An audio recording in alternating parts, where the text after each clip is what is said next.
I told you I'm here to get it, cause baby I'm in my prime. So if you want it, come with it, nobody dimming my shine. Been a long time, homie, since I first got down. Still on top of my game, forever play to the crowd. When I'm in front of a mic and I'm in the spotlight, the Gridiron, man, we taking y'all on a flight. Always coming for the hardcore, this is what I work for. Got 'em feeling for some more, they yelling encore.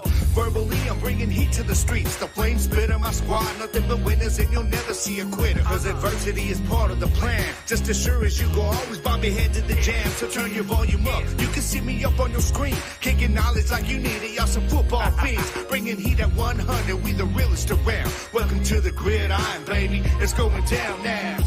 Like the music buzzing in amps. When I hit the end zone, fans are rocking the stands. Cause I'm an all-be-known until the break of the dawn. Not Zeke, but I'ma eat the way I'm seeing the film. It's the battle hymn, homie, gonna bang in your ear. And when they hear it, they gon' know the Kings is here. All-be-known until the break of the dawn. Not Zeke, but I'ma eat the way I'm seeing the film. I'm here to get mine, never gonna dwell on the past. Always moving forward, I won't take my foot off the gas. And I'm ready for the battle and whatever may come. I fight from up in the saddle, go and beat that war drum. If you want some, get some, wicked about to get dumb. Got the crowd getting loud, everybody heads sprung. Hitting hard and coming stronger like a buck from a cage. Like Micah, I'm a lion busting out of my cage. Cause y'all ain't holding me now, I'll break your bury you down. Go and check your books, cause there ain't no play to be found. They can counter what I'm bringing, you ain't figure me out. Hitting suckers from their gut to their chest and their mouth. And now we steady climbing up to the top. You trying to get on our level, they watch your ass get dropped. Yo, it's your boy on the track, the OG double G.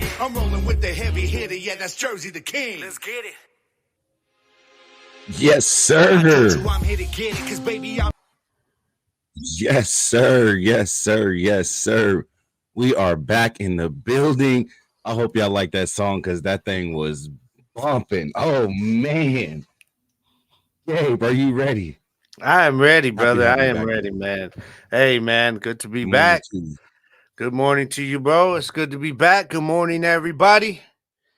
Yeah, man, still trying to get over this. Hendo, I see Hendo up in the comments. You like that song? Hendo?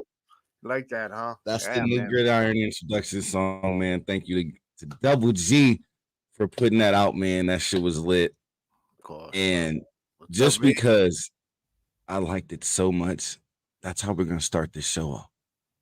We got some things to talk about. The latest UFL news, got to take the S out. The UFL news. We got a lot of fan mail today from both Rig Rocker and from my boy Hit. And as well, of course, you know it. We got some road to the Super Bowl talk. And there's been a lot of coaching changes going on in the NFL, Gabe. Yeah. Ready to get in that today? It's been a carousel, man. Let's do it. Lots to touch on. I hope y'all are ready, man. It's the Gridiron. Yeah. And Rig, in case you missed it, we're going to hit it back for you guys one more time. Throw it again. Because that shit was... So if you want it, come with it, nobody dimming my shine. Been a long time, homie, since I first got down. Still on top of my game, forever play to the crowd. When I'm in front of a mic and I'm in the spotlight, the Gridiron, man, we taking y'all on a flight. Always coming for the hardcore, this is what I work for. Got 'em feeling for some more, they yelling encore. Verbally, I'm bringing heat to the streets. The flame spitter, my squad, nothing but winners, and you'll never see a quitter. Cause adversity is part of the plan. Just as sure as you go, always bob your head to the jam. So turn your volume up, you can see me up on your screen. Kicking knowledge like you need it, y'all some football fiends. Bringing heat at 100, we the realest around. Welcome to the Gridiron, baby, it's going down now.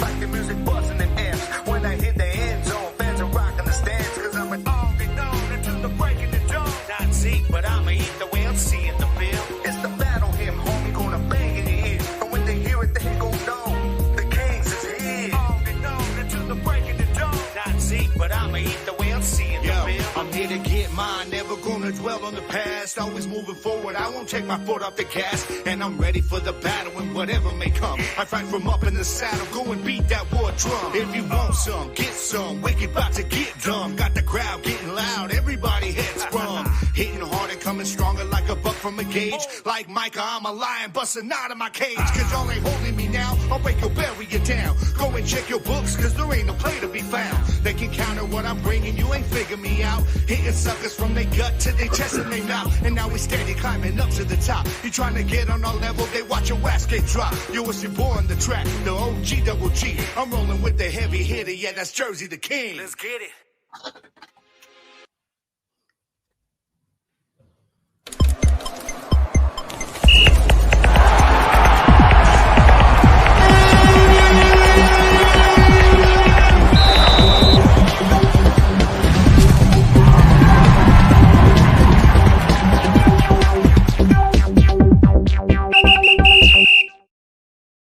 We are back in the building. Happy Saturday, everybody. Welcome to the Gridiron Podcast Show. It's your boys. I'm Jersey the King.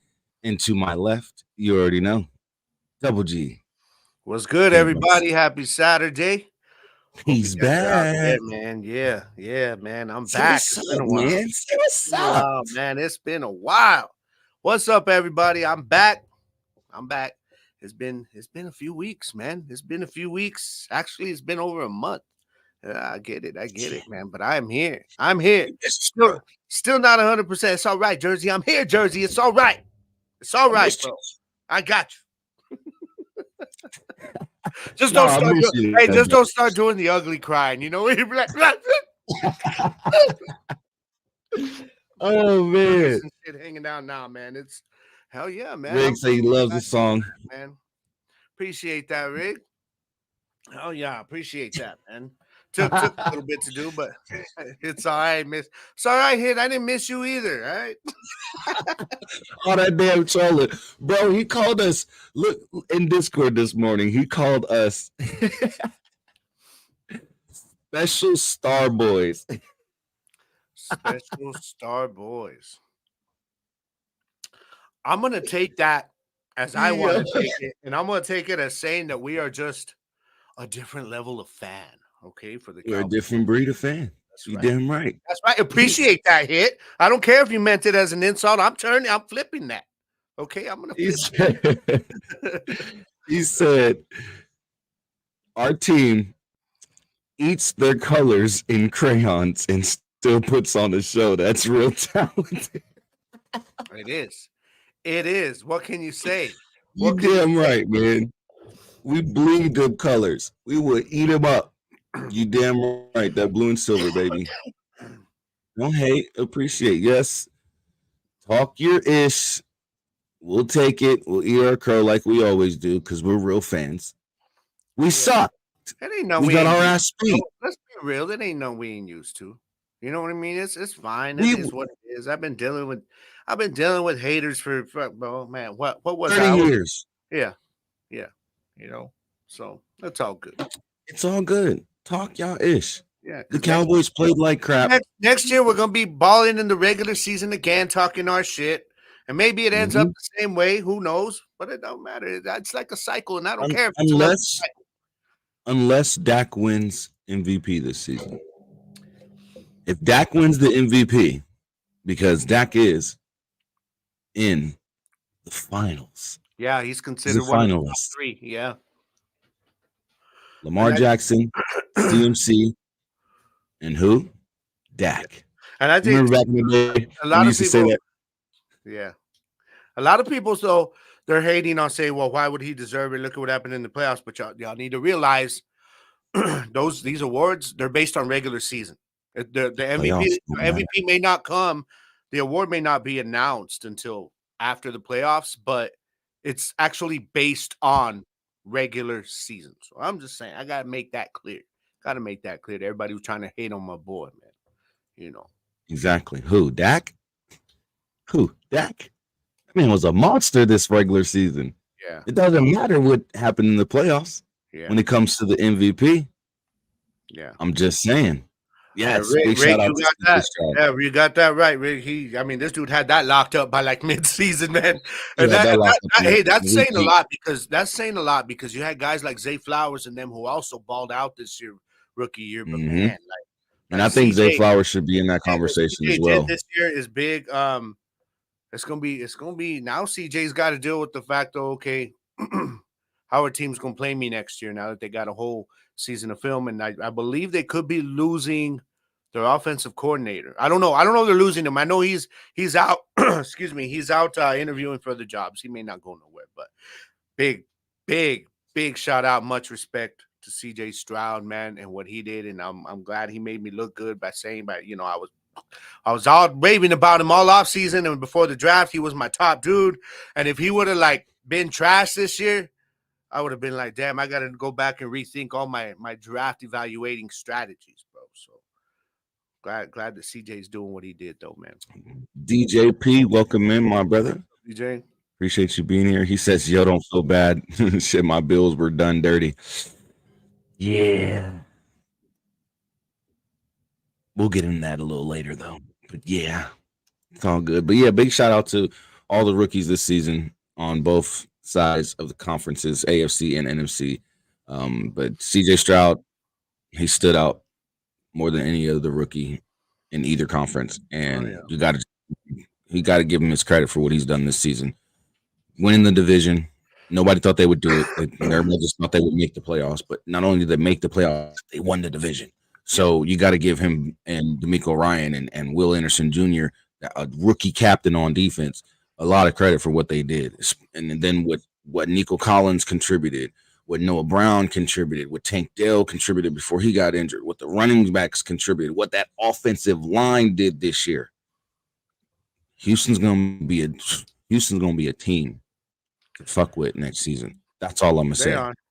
They are. Because you got to imagine, even if they were to lose that defensive coordinator, their head coach is a defensive coordinator. Well, I know it's their offensive coordinator who's been interviewing, but okay, the offensive coordinator. But even so, I think D'Amico Ryans. Yeah, I don't see D'Amico Ryans trying to change too much. I think he saw enough this year out of CJ Stroud that it's like, okay, I can bring in an offensive coordinator if they happen to lose him. I don't know if they will, but if they do, exactly. I can bring in a guy who's going to, revolve his game around CJ. It's not going to be based around a run game like they were doing last year or whatnot. So it don't matter to me, man. You put the ball in CJ's hands, he's going to make things happen. Yeah. And Riggs says, and Gabe won't doubt me when I make the call again next season. Hey, I might because, hey, you know what? Every season's different, man. That's all I'm saying is next year, who's going to be the Texans of next year? There's going to be one, or hell, I mean, Jacksonville ain't going nowhere. They took a step back this year. I get that, but they're going to do what they got to do to try to get better and try and say we need to get back. You heard what Caleb Williams said. Yeah. Caleb Williams said if the Bears don't trade Justin Fields, he don't want to get drafted to the Bears. Well, if the Bears would be stupid to keep Justin Fields if they were to draft Caleb Williams. It would make no sense. I mean, especially because of what you could get for Justin Fields. You know what I mean? Like they're not. They would be stupid because all they would do is devalue one of these guys by putting them in a backup role. And that I don't see the Bears doing that. I think if they go with Caleb Williams, I think their intent is fully to trade. But and if the Bears were smart, I would trade if you want to draft Caleb Williams, then I would definitely get rid of Justin Fields, get another running back, get a couple more wide receivers, a couple defensive players, because you got to imagine that the Bears are always getting close to the number 1, number 2 pick in every damn draft, anyways. Yeah. So they have capital to work with. They can give away some draft picks. Yeah. To get the players that they need on offense and defense to set Caleb Williams up for success immediately. But they would have to make a lot of moves. I'm going to keep it 100. They would have to make a lot of moves. And that number 1 draft pick this season with Justin Fields would give them everything they could possibly want, and maybe a second round, third round pick as well. But are you willing to give up that number 1 draft pick and Justin Fields? Yeah, and I think that's the key with the Bears this year. It's going to be what they know right now. They know they have a big decision. They have to decide if they have seen enough to feel that they can make Justin Fields become the pocket passer they need to. And if it happens, bro, it needs to happen now. Like, I don't know if they saw enough progress from his pocket game this year to believe that, because if not, are they looking at, okay, that's okay, we'll keep drafting and spend another 2 years developing him. You know what I mean? Or you can get a guy, coming out of the draft like Caleb Williams, who based on the game he played and the things he showed, he is NFL ready. So it's gonna be a big topic of discussion as we get closer to the draft, man. Absolutely. Panthers are still definitely. See, I don't like the 2-3 years away thing for people though, because this league has become a league of parity of worst to first. You know what I mean? And I mean, I think the Panthers could do this. Hell, I mean, next year, if they make the right moves, I know they got a new coach now, but if they make the right moves, keep putting some new players in there. I mean, you still look at that defense. They were a top 5 defense this year. So yeah, they not were. a lot needs to It's change just there. the offense. Yeah, It's if they get the some offensive pieces linemen. on offense, add some offensive linemen, give them a nice wide receiver 1 through the draft. Yep. I could see this team maybe building up to to 6 wins next year. You know what I mean? Or And more. then It could yeah, be the Houston so Texans. maybe 2 years I could see where they're competing for the No, division. if they do what you say, Gabe, they could be the Houston Texans of this year, of next year. The problem is though, they don't have the draft capital. I mean, they don't have a first round pick. Yeah, so they're gonna have to go with. I'm thinking they're gonna have to draft a wide receiver in the second round. You have to. Yeah. Either that or you got to go offensive lineman, because that's what they're gonna have to do there and hit up the free agency. But yeah, I think I could see them 2 years max that they're able to compete as long as the right moves are made. I think 3 years is a bit of a stretch, but I mean, who knows? Who knows? It's it a could take these guys possibility. years. And the problem is that we still don't even know if Bryce Young's the right guy there, because he was not given a fair opportunity to have a situation to show whether he is or is not this year. So Edgar, we'll see, man. Right? Hey, man, don't be hating on Eric Bud, man. Eric Bud was the truth growing up. I ain't even gonna lie. I used to love the Eric Bud movies. But let's get into the show today, guys. We got some things on the slate for you all. We got a few questions as far as fan mail goes, which I'm excited for. But I don't know. Is Marvin Harrison gonna go? I think Marvin Harrison's staying for another year in Ohio State. No, he's announced he's going. He's going. Oh, he's going to the draft. But I mean, Harrison won't get out of the top 5. He won't get out of the top 5. He's going to get drafted top 5. I think that's pretty clear. Yeah, he will not make it past pick number 5. And if he does, somebody after the 5th pick is going to have a gift dropped in their lap. I just don't see it. Yeah, definitely. And you got to imagine you hook up Bryce Young and Marvin Harrison Jr. Yeah, that might be something. Yeah, but they won't be able to though unless they trade up into that first round. But other than that, he will not be in the second round. So let's get into some UFL news, man. There's been some recent free agencies moves since the Super Draft. The Super Draft was actually a success in my opinion. A lot of teams stacked up. I'm still disappointed that we have not got the schedule release. Kept hearing that the week of the Super Draft, by the week's end, we could have had a schedule release. And this is why I say what I say, bro. This is why I say what I say. You know, when we were having that, when we were having that conversation on Facebook, you remember, with that one dude on that group. And it's because I've had those conversations with him, because he changed the post actually before you went on there, and he had put coming tomorrow, guys. And I'm like, where are you hearing this, dog? I've seen nothing confirmed about a schedule drop. So that was my whole thing, where I'm learning, bro. I'm learning. Actually, I've learned with this whole spring merger thing and all the powers that be with this is just not to assume anything, because they are not. I don't know. I mean, I'm still expecting them to do some kind of thing either this weekend or the Super Bowl, where it's going to be like a commercial spot where it announces a date of the schedule drop. Because what better time, bro? The Super Bowl, where you've got the eyes of the world literally watching this game. You know, every football fan in America, every non-football fan in America is going to be watching this game. So why not get yourself, it's Fox, get yourself something that's going to give you a plug with all those eyes watching to say, hey, y'all, schedule drop this. And then everybody's going to be like, oh, UFL, what's that? For those that aren't familiar. Mm-hmm. So I think, And as expensive as it will be to put that on the Super Bowl, that's the perfect opportunity, in my opinion. Now, will we get one then? I don't know, bro. That's the bad thing. I'm like you, like, okay, where's our schedule drop? But I think they need to announce a date for the schedule drop. Don't just come out and say, by the way, y'all, there's the schedule. Here's the schedule. Yep. Yeah, you know exactly. what I mean? Yeah, I can't stand you, Hit. SpongeBob on DVD. Hey, bro, you got SpongeBob I love on it. the app, bro. You don't need DVD. It's on Disney. How do I know that? How do I know that? But honestly, though, I agree. Now, I don't think it'll be that expensive anymore because of Fox. Well, it's just like an extra slot for Fox. Like, okay, let's just throw this in.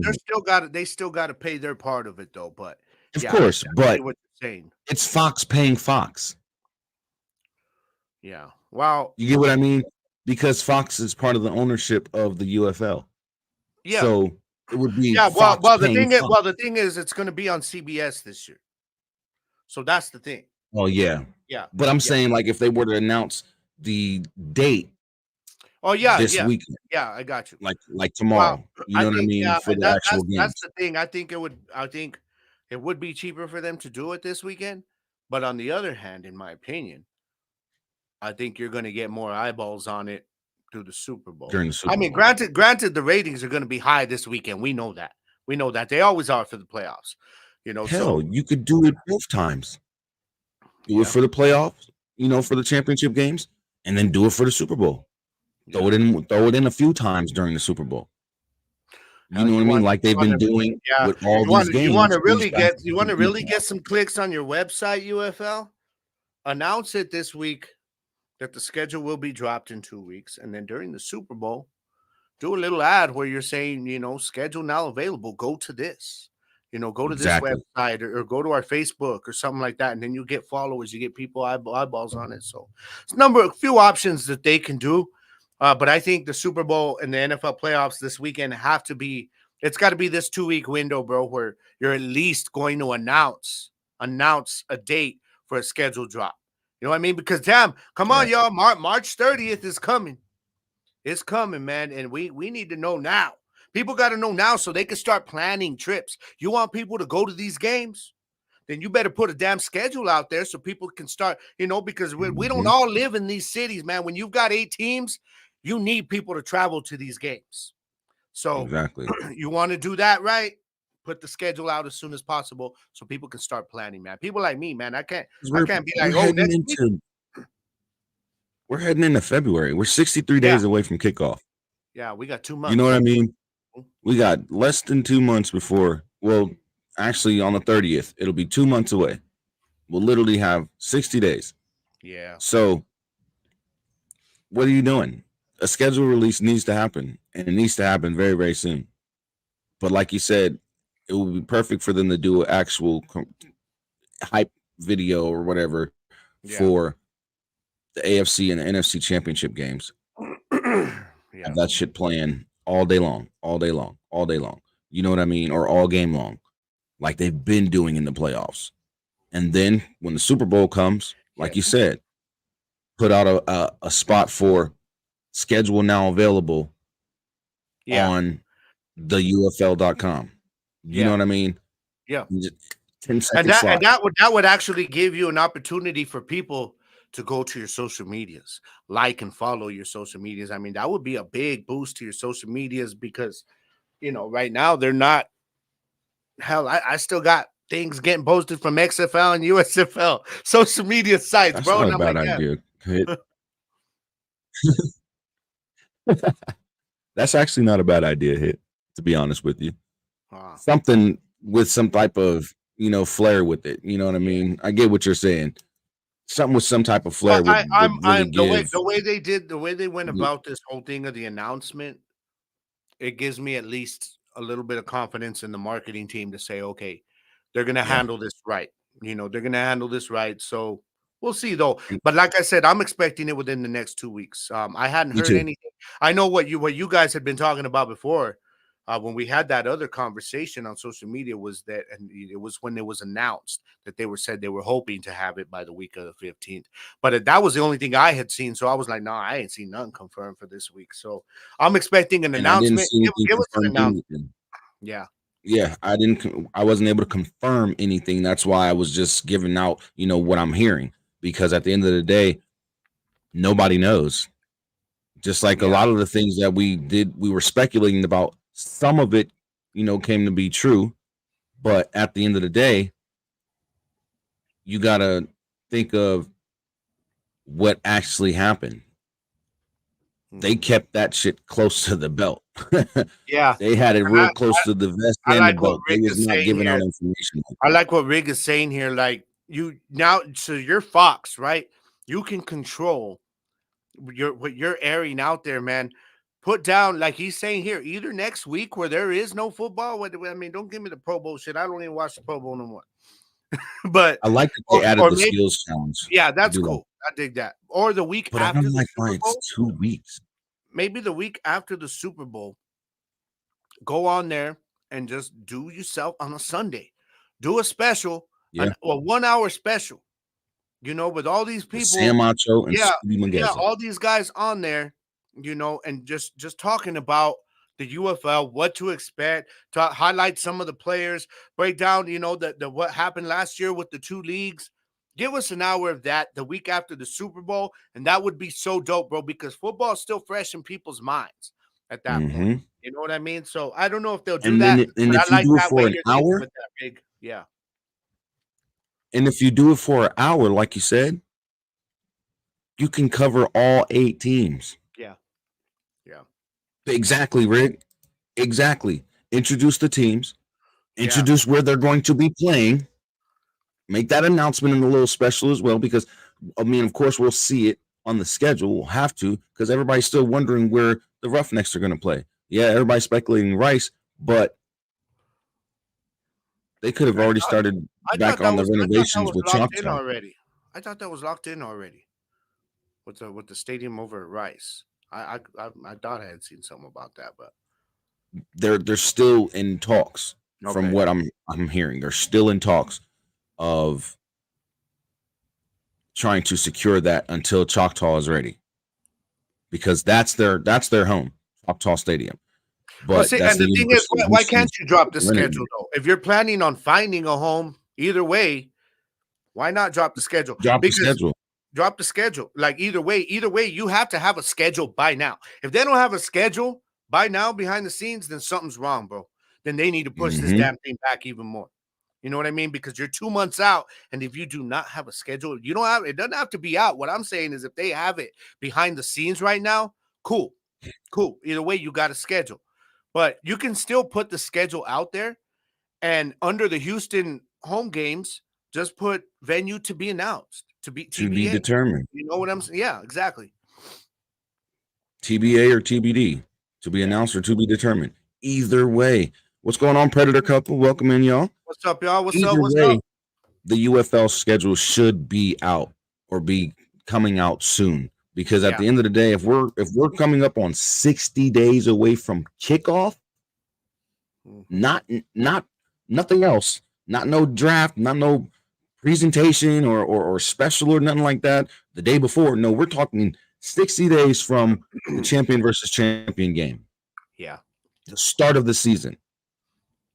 We need a schedule. People need to be able to start planning out.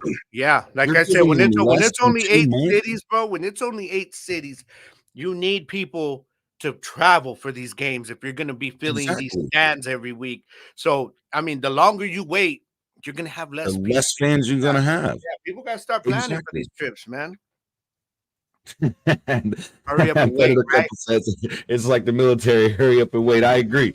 But the longer they wait, the less fans are going to show up to these games. Yeah. And then that starts to put a hinder on the success part of this first season. What's going on, Uncle? Welcome in. That's my uncle there. Happy to have you here. Uncle Red Hair, Harris Red. What's up? What's up? If we don't get a schedule in the next 2 weeks, you're giving people less than a month and a half now. Yeah. To plan road trips, road games for the season. It wouldn't be good. You know what I mean? Because the success part that they're looking for with this first merge season is the fans. Building that trust back up with the fans. Yeah. Gaining more support from the fans. Gaining fans from the NFL level who aren't really familiar with the UFL. That's why they're promoting it with these with these NFL games, and they've been promoting it since they went on Fox. You know, Danny and The Rock went on Fox and announced everything. So if one of your goals to have a successful season and to be able to have a second season and bring back the other 8 teams or bring back 8 more teams or whatever the case, you need to put out a schedule now. So people can start, so these season ticket holders can start planning road trips. Yeah. As well as getting their home trips ready. Because at the end of the day, their schedule has to be, you know what I mean? They're going to have to go, especially for people who have a job that they may work weekends. You know, they may have to take these days off or switch with coworkers and things like that. That's other things that they have to think about. So they need to put out a schedule. Yeah. And they need to hurry up and do it. What's going on, Denzel? Let me ask you something, bro. And we talked about the fear of the possibility of this happening. Is it Philly rushed now? Is everything Philly rushed? And maybe they have all this planned already. But as far as for the way they've announced it, how long they've waited, it is Philly rushed to me. It really is. And I'm just like, man, like you said, March 30th is going to be here before you know it.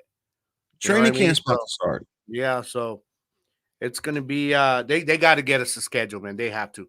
I mean, that's why I'm thinking either this weekend or Super Bowl week, you're going to see them announce a date for a schedule release. Because they have to. Yeah. They have no choice. I mean, yeah, the Super Bowl, right now is the perfect time because you've got all eyes of the NFL world on you, on these games right now, on these commercials and whatnot. Now's the time to do it, man. You either do it this weekend or you do it on Super Bowl Sunday. But I wish they would have, and I've talked about this on other shows recently. I wish they would have.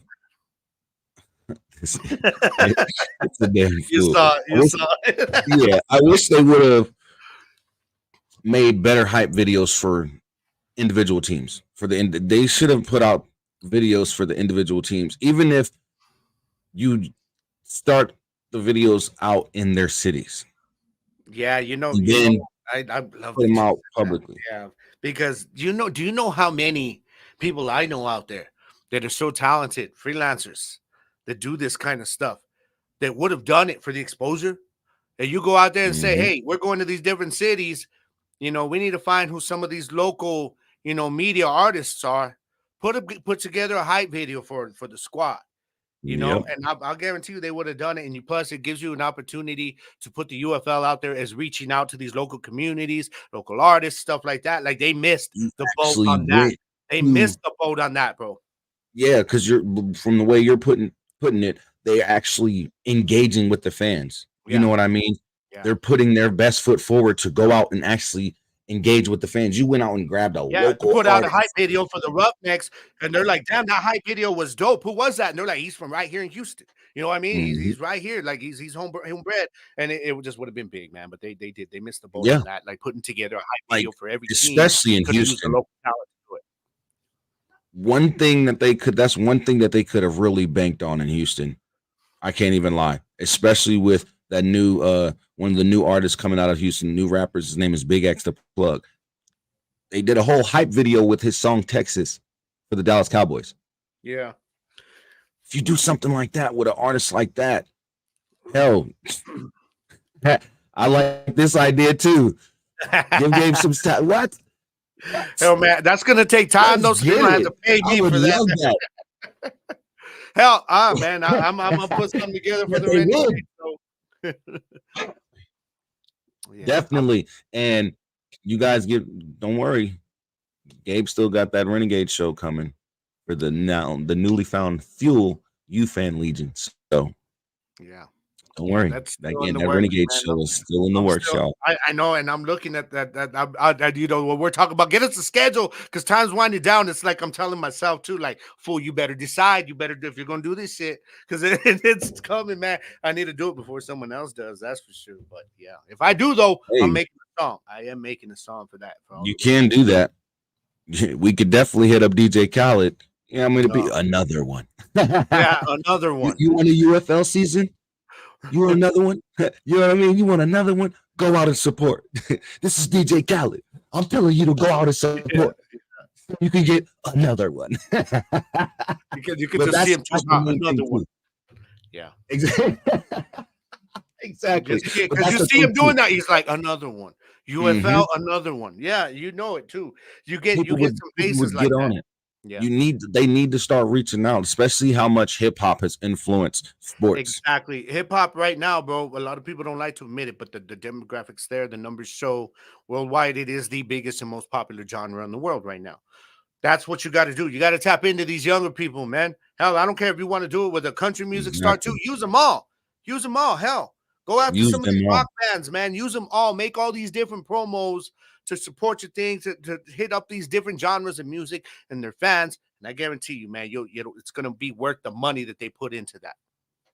Definitely, man. Definitely. I like that. The sound of the UFL, Gabe Double G Garcia. You know what I'm saying? Hey, Rick Ross will definitely be a good person to use as well. Hell, any of these big time rappers or artists, you just go out and find them and have them do something promotional for the UFL. Yeah. Hell, Chad Ochocinco is putting the UFL on the map.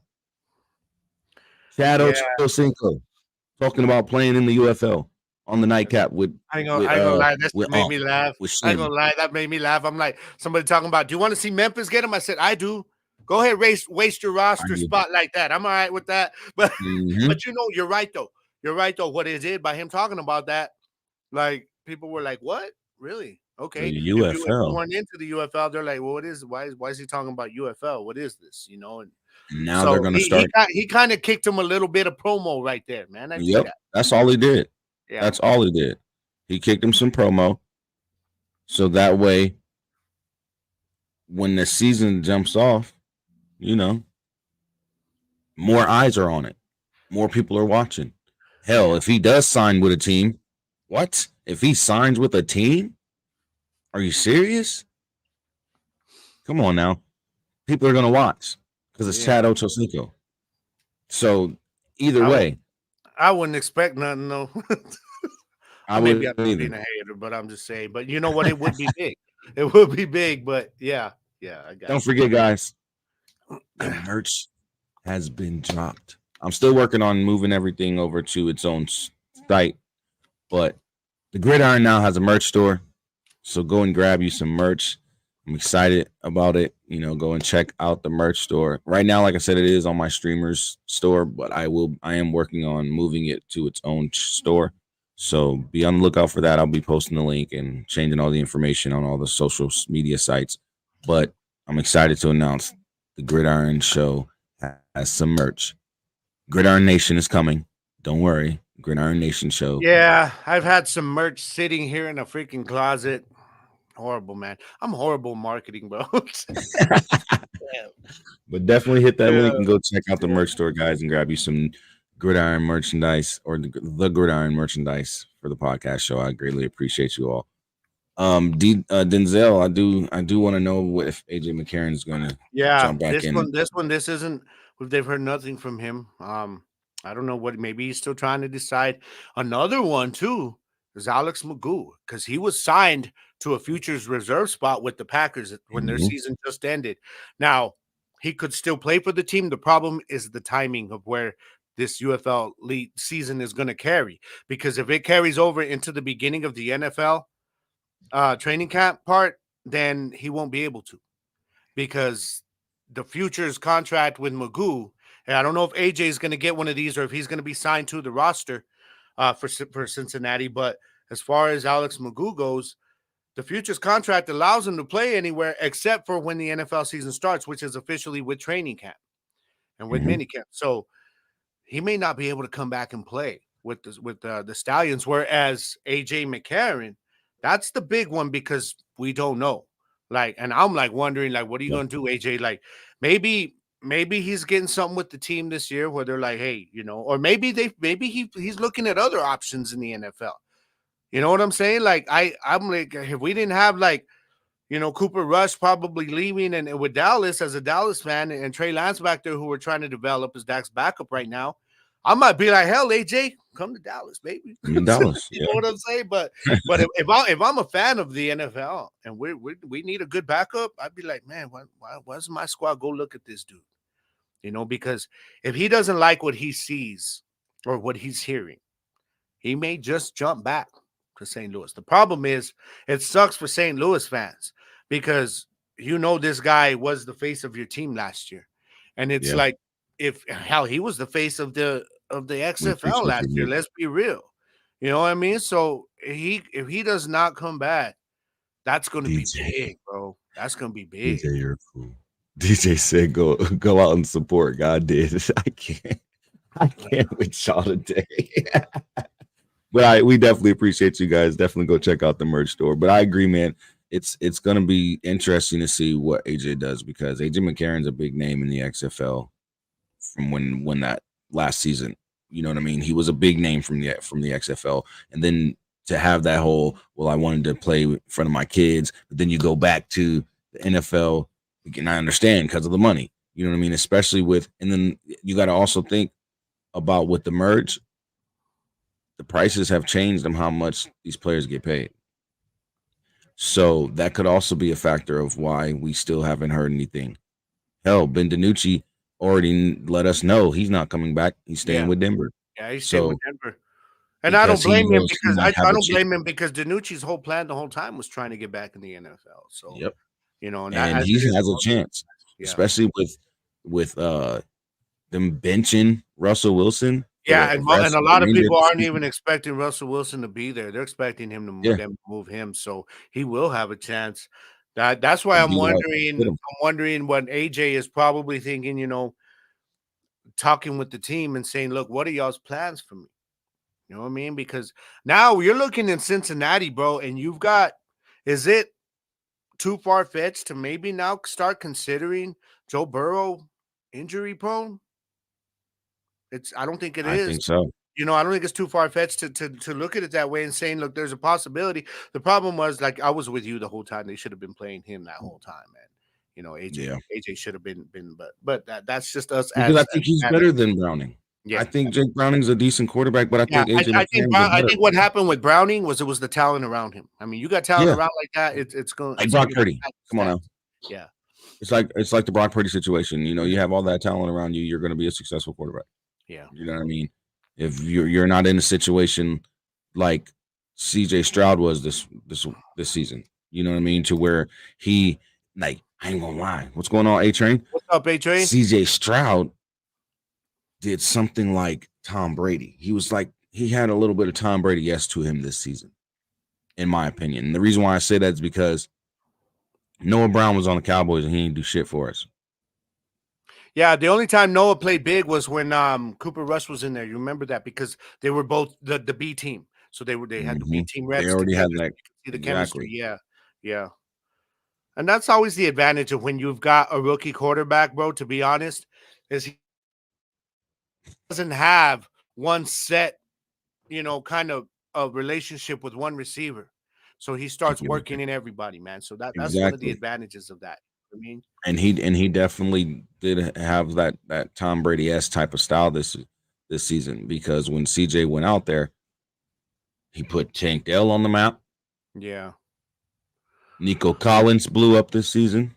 The problem with the comparison for me though is the CJ was that top quarterback pick, whereas I'm not saying he wasn't. What I'm saying is the talent around him.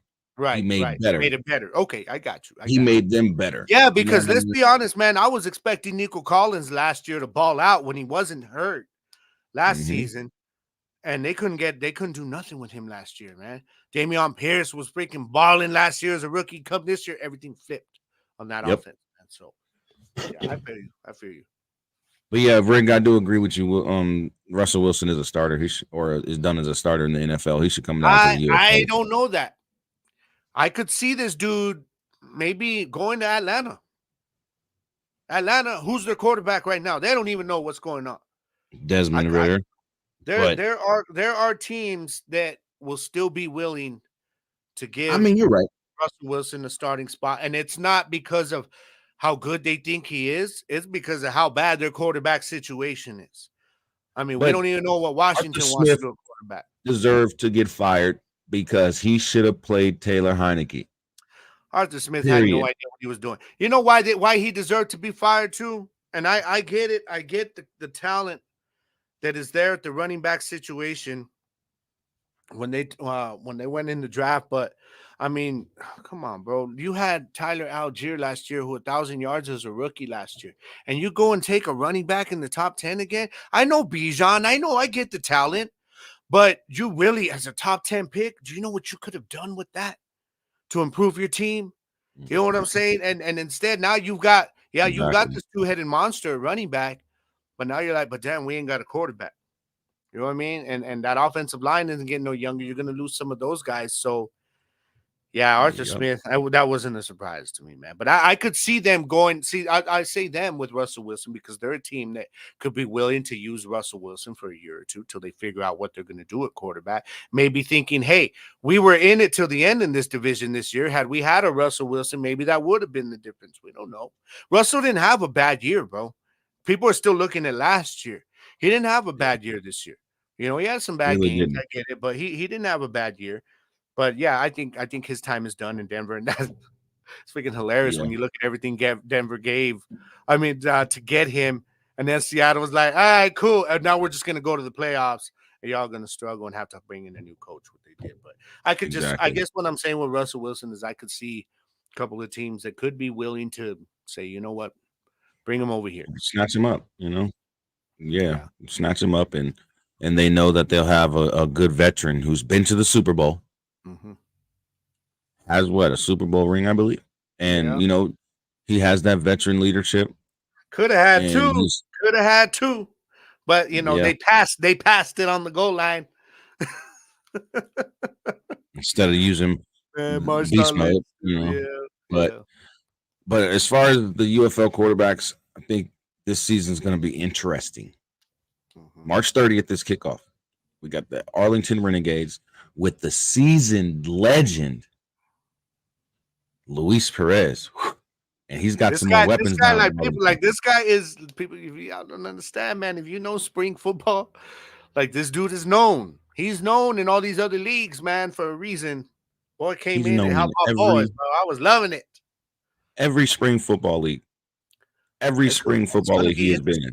See what Bob Stoops does because they've had to have him for a whole off season now. You're going into the season knowing he's your starter, whereas last year, remember, he didn't come in to the second half of the season, and it took him a few games.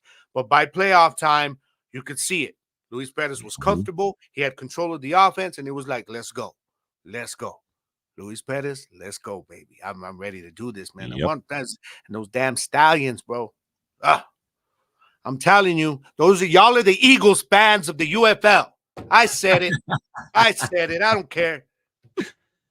Y'all fans, not Birmingham fans.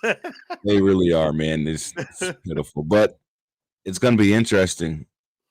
Jamar versus Luis. Bob Stoops versus Skip Holtz.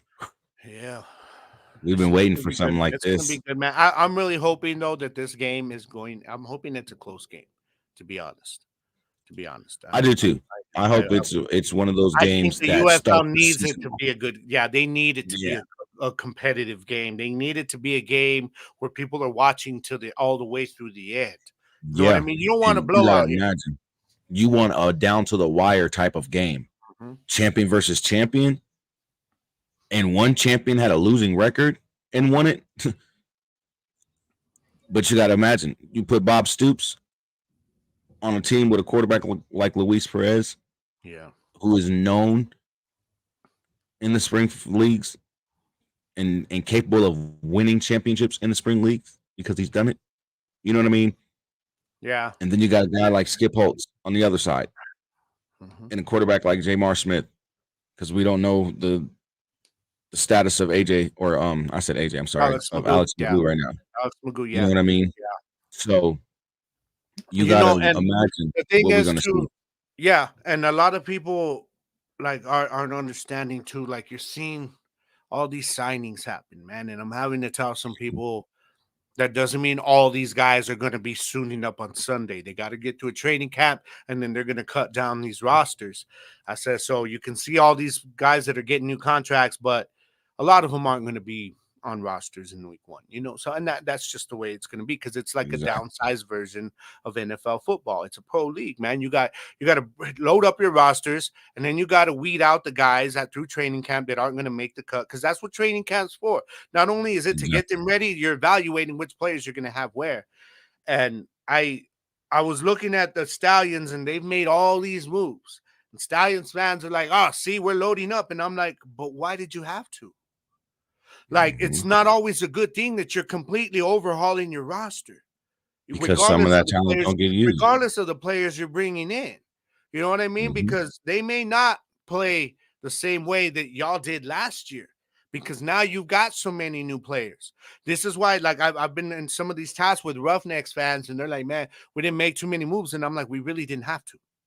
When you think Exactly. about it, that means that Stoops was like, "You know what? I'm bringing back most of the guys I had last year, so we're already going to hit the ground running. I don't have to put new people into this offense so much." You know, they went and got themselves a nice backup, like we saw in the draft, which I dug it, man, because he's a dual threat quarterback.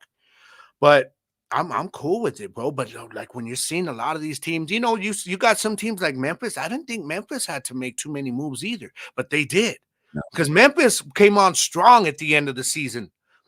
Why And did they y'all go started out the season strong. completely revamp all these positions? You know what I mean? Right.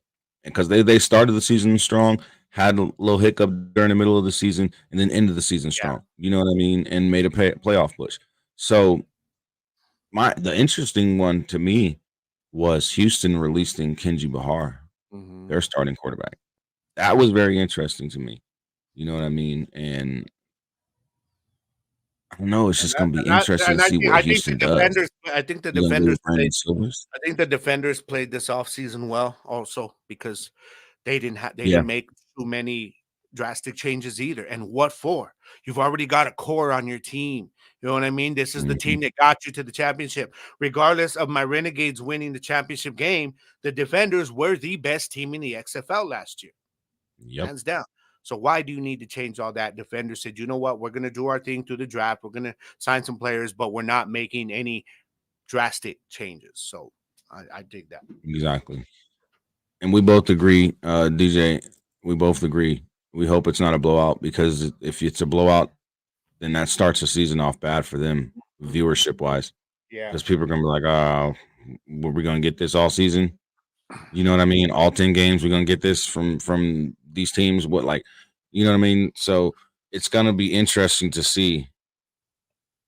But like I said, I do hope it's not a blowout. I do hope it's a close game. Hell, even make it go to overtime. Yeah. That would be nice to see. Gonna have to be some scoring. Can't be a board You know game. what I mean? Not, Or if it's a defensive game. Yeah, but it would have to be one of those where defenses are just balling out, not that offenses are playing ugly. You know what I mean? Where guys are dropping balls and stuff like that. A lot of times, people you get fooled by that. You tune into a game like, damn, it's a defensive game. I'm gonna watch this, and then what you're seeing is wide receivers drop balls, guys fumble the ball out of nowhere. You know, and you're like, okay, so it's just that these offenses are really bad. We got to see some good defense. Yeah, and then with the short training camp again. It's going to be interesting to see how this game is going to be because we might get a lot of turnovers. That's why I think it's going to help out those teams that didn't change too much of their roster. You know, like the Renegades, like the Defenders. It's going to be those teams that said, okay, you know, especially the XFL teams that didn't have that long. You remember they had the 2 weeks of camp last year before the season to get ready, and you saw it early on in the season where teams struggled to get the chemistry. I think the teams like Arlington and the Defenders saying we don't want to do that again. Yeah, so, and you know, it's like I kept saying, they finished they finished their training camp at the beginning of the season last season. Yes. Yeah. Like I'd say about week 3, week 4 is when training camp really ended for the XFL teams last season. And we all felt it was rushed. You know what I mean? The start of the season was rushed. Everything was rushed. And that's the bad thing too. After camp, you got to give your guys at least a week, an extra week or two, you know, to get their bodies healed up, ready from the rigors of camp to go into week 1. They didn't have that last year, so that was another thing. They were exhausted, man, by the time week 1 came on. So, and we even seen it with injuries happening in week 1. You know what I mean? And it just wasn't good. So I hope it doesn't happen again this season. I hope this 6-week training camp that they're getting gets them ready for the season. But I still feel 8 weeks would have been better. You know what I mean? 10 weeks would have been better, because then you give these guys time to really mesh and really get a gel going for these new players that are coming in. You know what I mean? So it's just going to be interesting to see. But like I said, I hope we don't get a blowout. Definitely. I don't know, bro. I don't. That's an interesting question, because in my opinion, I think whatever happened about him releasing those emails publicly and then going on the show and talking about it, I think it kind of hurt him. I don't think so much. Yeah, they weren't happy about that. You know that. Yeah, but I don't think it so much blackballed him. I think it was more of, you're going to suffer and probably not get picked up to the middle of the season type of deal. If a player goes down and they need to go and grab another receiver on the team, then you'll probably get picked up type of deal. I don't think he's blackballed from the league, though, in my opinion. But we got a lot of fan mail today, guys. So we're going to jump into some fan mail and knock it out before we move on with the rest of the show today. And I'm excited for this. Let's get it in. It is fan mail time.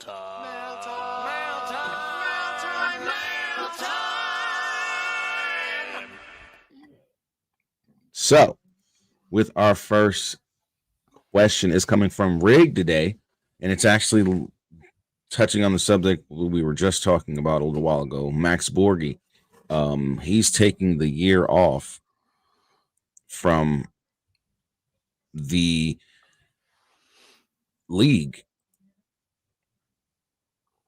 Yeah, you're right, but Mark Thompson didn't really put it out there like that.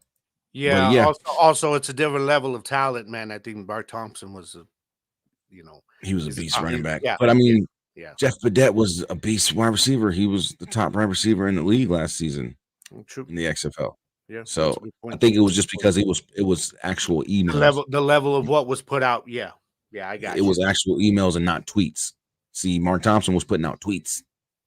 You know what I mean? He wasn't putting out emails with all that detail.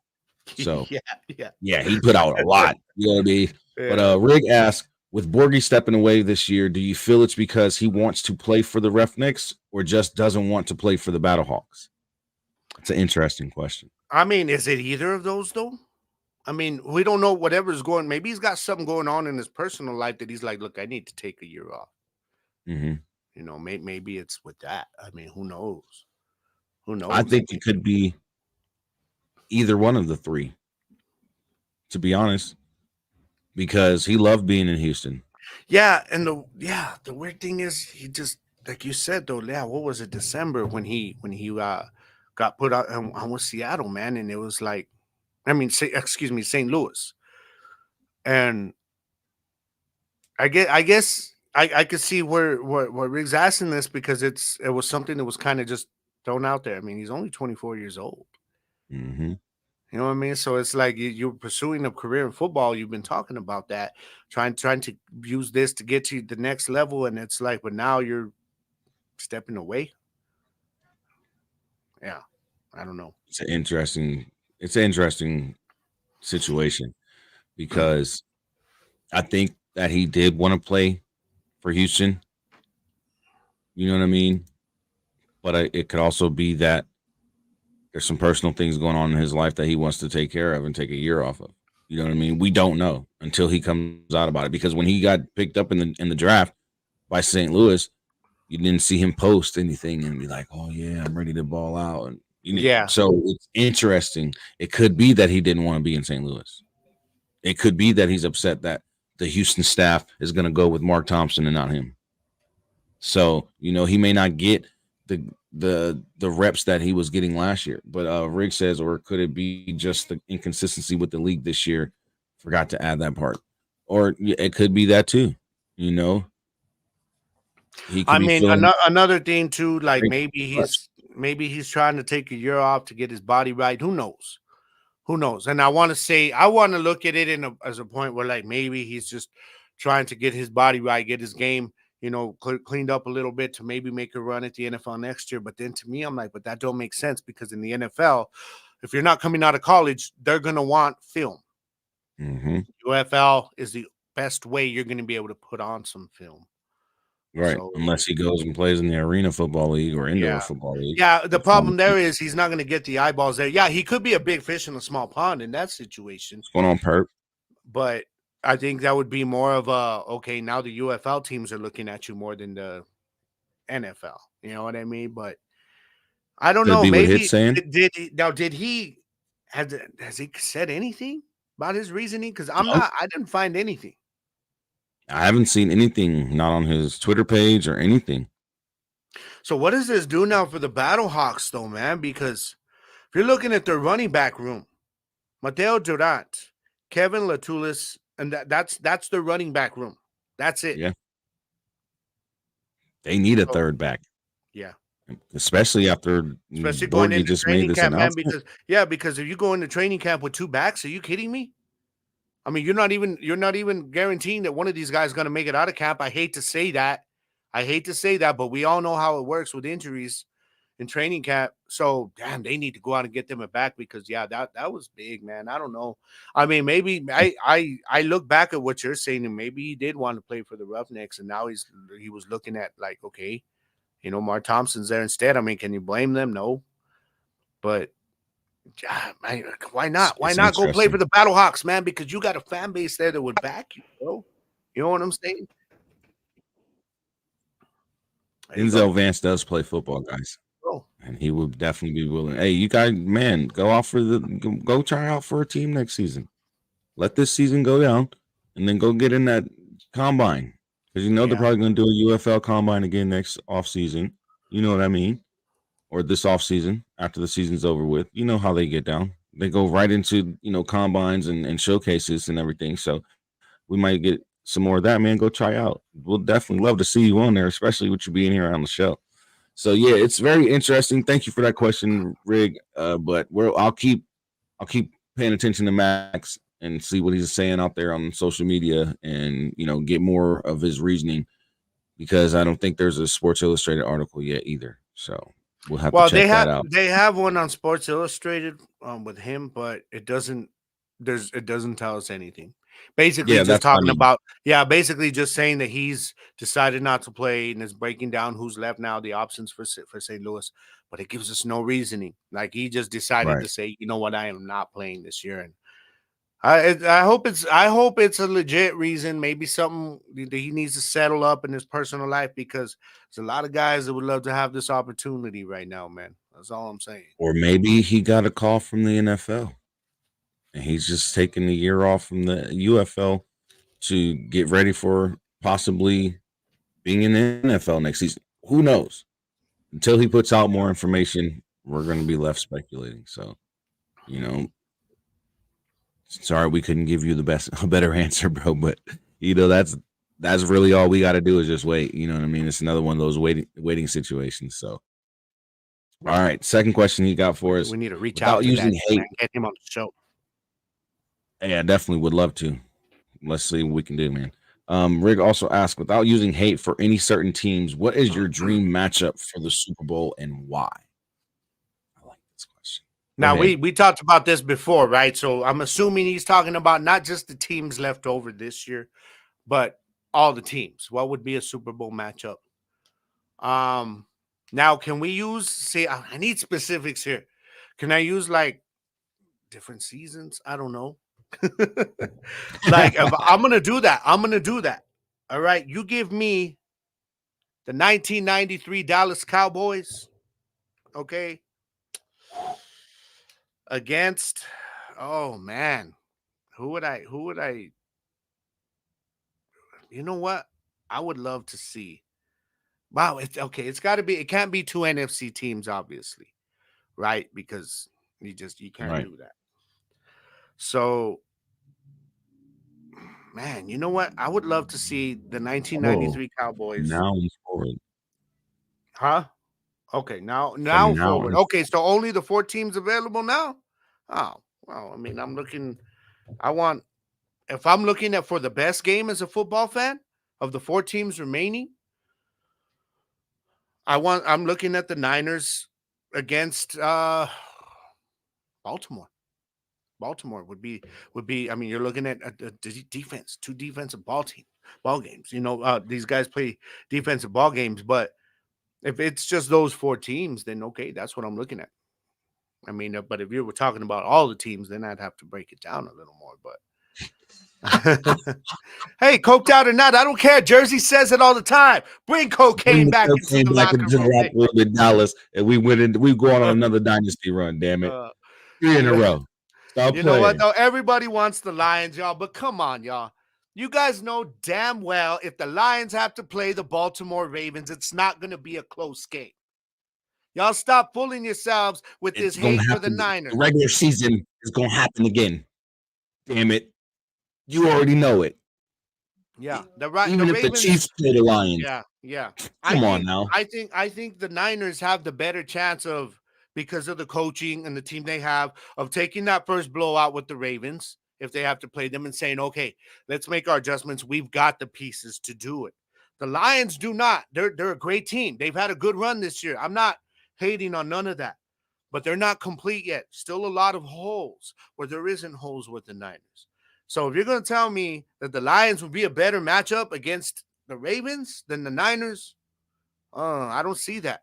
I see a boring ass Super Bowl, if you ask me. Mm-hmm. But that's just my opinion. What about the future? Rick says. For the future, okay.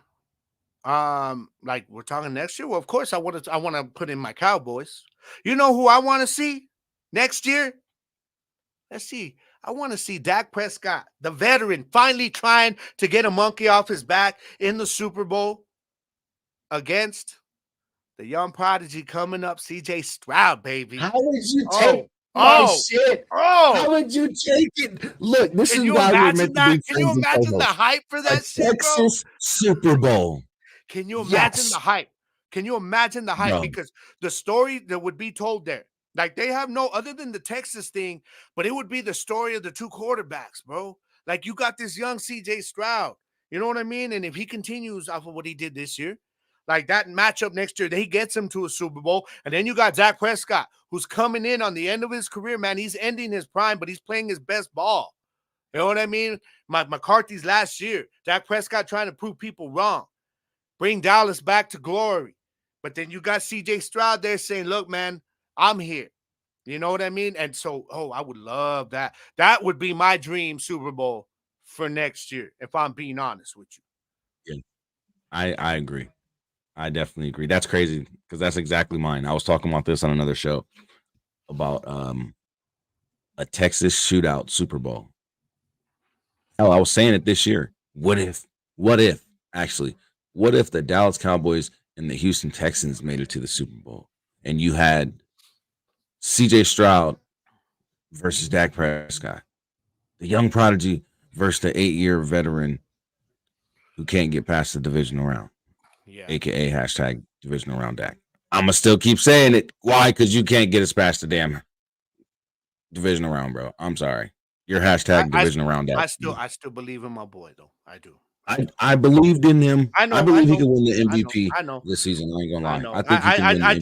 I think honestly, what I saw with you was this year he kind of made you a believer in his skills and that he's got the talent to do it. So now I think we both agree that now he's just got to get out of here, but we don't know if that'll happen. Mm-hmm. But can you imagine that matchup, man? Anybody in the Las Vegas area or anybody that will be here for the Super Bowl in Las Vegas, if you're interested in working the Super Bowl, you can go and sign up at csc-usa.com and sign up to work the Super Bowl. They need staff. What? Do that. Get paid to work at the Super Bowl. That'd be so lit. But for me, right now, I would want to see the Baltimore Ravens and the 49ers more than the Lions and the Ravens, the Lions and the Chiefs, the Chiefs or the 49ers. I just, and I know how much I can't stand I think the Kentucky Niners Fried and Chicken. Chiefs wouldn't be bad either. Yeah, I know you can't. I hate Kentucky Fried Chicken. I call them Kentucky Fried Chicken. Okay, I can't stand the Kansas City Swifties. Okay, come on now. They should change their name from the Chiefs to the Swifties because that's all they do. They show a play and show Taylor Swift. They show a play and then show Taylor Swift. And then when Tyler or Taylor or Travis, I'm sorry, I don't even know what the hell I'm saying. There's too many T's, damn it. When Travis sits here and no, we're calling him Taylor Kelsey from now on. Okay, that's Taylor Kelsey. My bad. Right. When Taylor Kelsey makes, when TT, Tay-Tay, when TT makes a damn play, they say who? His other half. I hate that. Doesn't that not annoy you, though? I'm like, I don't care if you show the fans because those are people like me. Hey, she's not a football fan, man. She is not a football fan. She admitted as much. There's so my don't be showing sister. her. I don't give a damn what her opinion is. Of course, she's not even a true football fan. You're a fan of the Eagles. You grew up as a fan of the Eagles. Now all of a sudden you're draped out in Kansas City Chiefs gear. Stop it. She done already said it, bro. Remember when they were interviewing her when all this stuff started? She was like, "Well, I don't really know what's going on. I don't really watch football." Okay, so why the hell CBS showing your freaking mug up there? I don't care. Write a damn song about it if you want. Oh no. Oh come on now. Oh no. Hey, don't speak too soon. Y'all remember, don't act like y'all did Dak didn't ball out his rookie year too.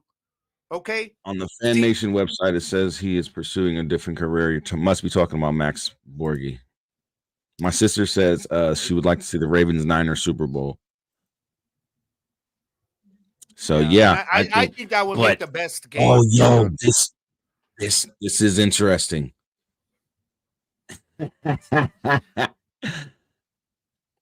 Eminem versus Taylor Swift. See, that's what I'm saying. Y'all can't tell me that this is fixed, bro. Because if it was fixed, guess who would be performing at halftime? Taylor Swift and Eminem would be performing at halftime of the Super Bowl, and it would be the Kansas City Chiefs versus the Detroit Lions. See, yeah, exactly like your sister says. Yeah, she's supporting her man, and that's cool. But the media is the ones. The media is out of control. I don't want to. They're out of control with I don't want to watch her after every single first down they get. I want to see the fans in the stands excitement because those are the people that I relate to. You know what I mean? I don't have a million breakup songs like she does. I write songs, but not like she does. So I think that's just what we're trying to get to. You know what I mean? And I know Rick. Rick been giving us shit all year, man. KFC is not going back to the Super Bowl. You know, Hunch, I'm going to tell you that's who I picked. See, I would like to see the Ravens and the Niners, but I've picked, and I picked this when the playoffs started, so I can't go against it now because they're both still there. I got the Chiefs against the Niners. I just have a feeling the Chiefs are going to find a way because that's what they freaking do. You know, Patrick Mahomes, we can't. I thought you was a Pittsburgh fan. We cannot. People need to stop denying. You don't have to like the Chiefs. I get it. We're all tired of seeing them win. We're all tired of seeing Mahomes win. But let me have my dream. But that we can't. People got to stop denying that Patrick Mahomes is the best quarterback in the NFL because he is. He's the best quarterback in football. He could win this thing. I mean, really. Let me ask you something, dog. Would it really surprise you if Patrick Mahomes tomorrow found a way to win in Baltimore and get his team to the Super Bowl? People don't want that, but would it really surprise people? It wouldn't. It wouldn't surprise me. Because we all know what he is. What he's capable, yeah. But with the defense that the Ravens have. Oh, well, let's not doubt that. Come on now, KC's got a top 5 defense too. Chris Jones, a player who can be just as effective from the freaking interior position as he can from a edge position, but he makes everything happen there. He makes the 2 best players on the happen there. But everything that defense has done this year to become a top 5 defense has been because of the effect he has, and he's healthy. This ain't no TJ Watt situation where he's not there and you're going to see the drop off on the defense. You know what I'm saying? But Honcho, we never sleep on Pat. Yeah. We never have. No. I've sat here and talked about Patty, my homeboy. I call him my homeboy. I can't stand KFC. You know, I call them Kentucky Fried Chiefs or Kentucky Fried Chicken, however you want to call it. Denzel, don't you speak that blasphemy. You do not put Goff in the same conversation as Mahomes. Come on now. At all. At all. He couldn't even take a Los Angeles Rams team. Well, they went to the Super Bowl. They got beat. Yeah, they lost. Couldn't even win Patrick Mahomes already don't want a couple. We're not talking about the past no more. Yeah, this is one game. People try to bring up the past. Yeah, this we're not talking about the past. Lamar Jackson has been balling out. Why do you think he's a finalist in the MVP conversation and not Patrick Mahomes this season? He's balled out. Yeah.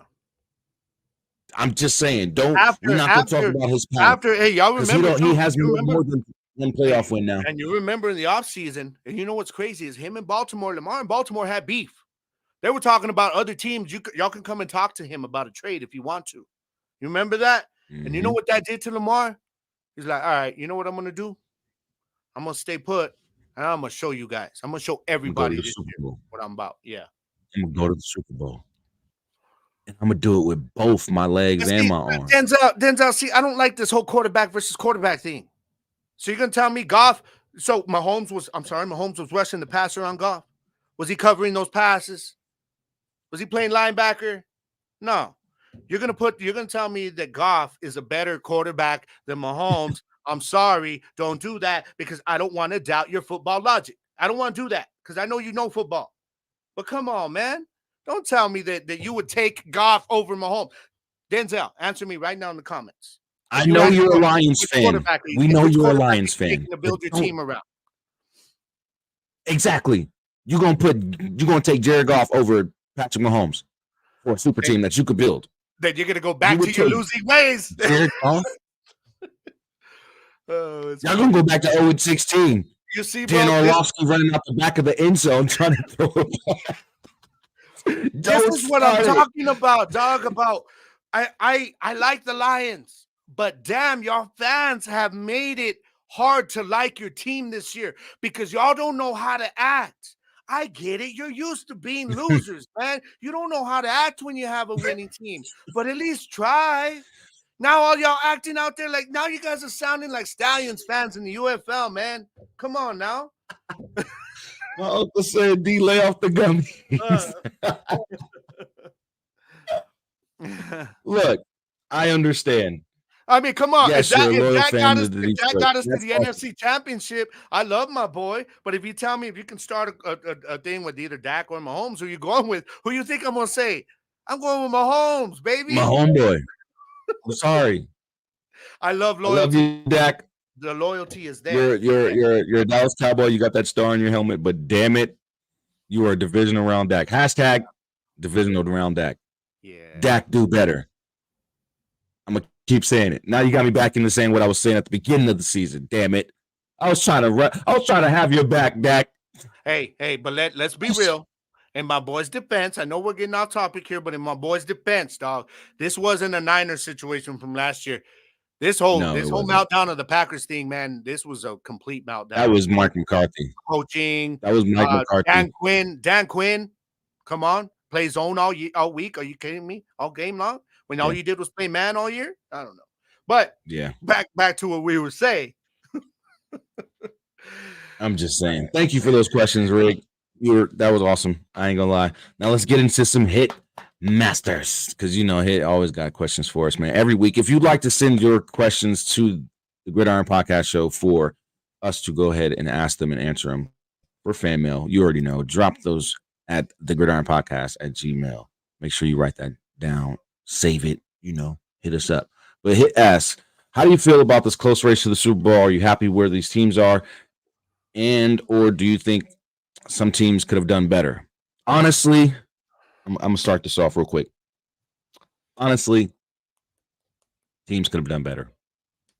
I think, it's hard to say. Some teams could have done better. Of course, I'm going to say the Cowboys should have done better.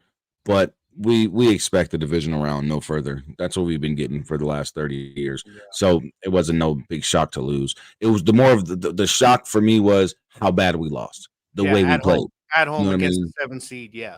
After we went undefeated at home. Absolutely no. There was no excuse for what that.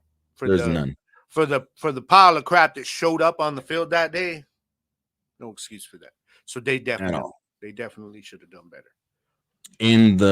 I think the Bucks should have done better in the Lions game. I was really rooting for them to win that game. Just because of the Baker Mayfield situation, I think he's showed a damn big change. Yeah. From his days in Cleveland. And hey, look, the Texans fell apart in the second half, but listen, the Texans wasn't going to beat. I don't hate on the Texans for that. Yeah, no, I think that was just more the Ravens shaking off the rust of 2 weeks off and finally at halftime saying, all right, now let's go out. Because that defense for that Ravens in that whole game, but that second half in particular, bro, damn. And Lamar woke up in that second half. So I don't want to hate on the Texans and say they fell apart because I think y'all are already ahead this year from where everybody thought you were last year. Yeah, so I didn't expect them to go in and beat Baltimore. Y'all competed for a half. I give you that. So, but I mean, he's a fan. And of course, you're going to look at what your team did wrong. Like, man, we fell apart. So I respect that. It's cool. That's cool. But I'm with you. The Cowboys, I think. This was a shock to me. Done better. This was a shock to me. You know what I mean? I'm not gonna lie. I didn't think that the Lions would get to the NFC Championship. I think even the media, everybody, even Stephen A. at this point was as big as hater as he is. Everybody was expecting the Cowboys and Niners to be there, and Niners held up there. And obviously, our boys shit the bed. But the Lions, the Lions did what they had to. I did expect them to have a tough game like they did against the Bucks, but that showed me something because the Bucks weren't really. They were a good team this year, but not a great team. I think them getting past the divisional round was more about the Eagles' deficiencies than the Bucks, being really that good. Proficiencies. You know what I mean? So yeah. But I think the Lions didn't impress me that game, and I'm maybe I'm being a hater. But this should have been a blowout. You want to tell me that you're going to compete? Yeah, you want to tell me that you're going to compete with these last 3 teams left? Okay. It should have been a blowout of a Bucks team that just barely wandered a very bad division. That's all I'm saying. Yeah. Call me a hater if you want to. And Neville, you are right. Yeah. CJ Stroud played his ass off this whole season. That's why, in our opinion, he is the offensive rookie of the year for the AFC conference. Hell, he should be the rookie of the year for the entire league. I'm sorry. The way he played.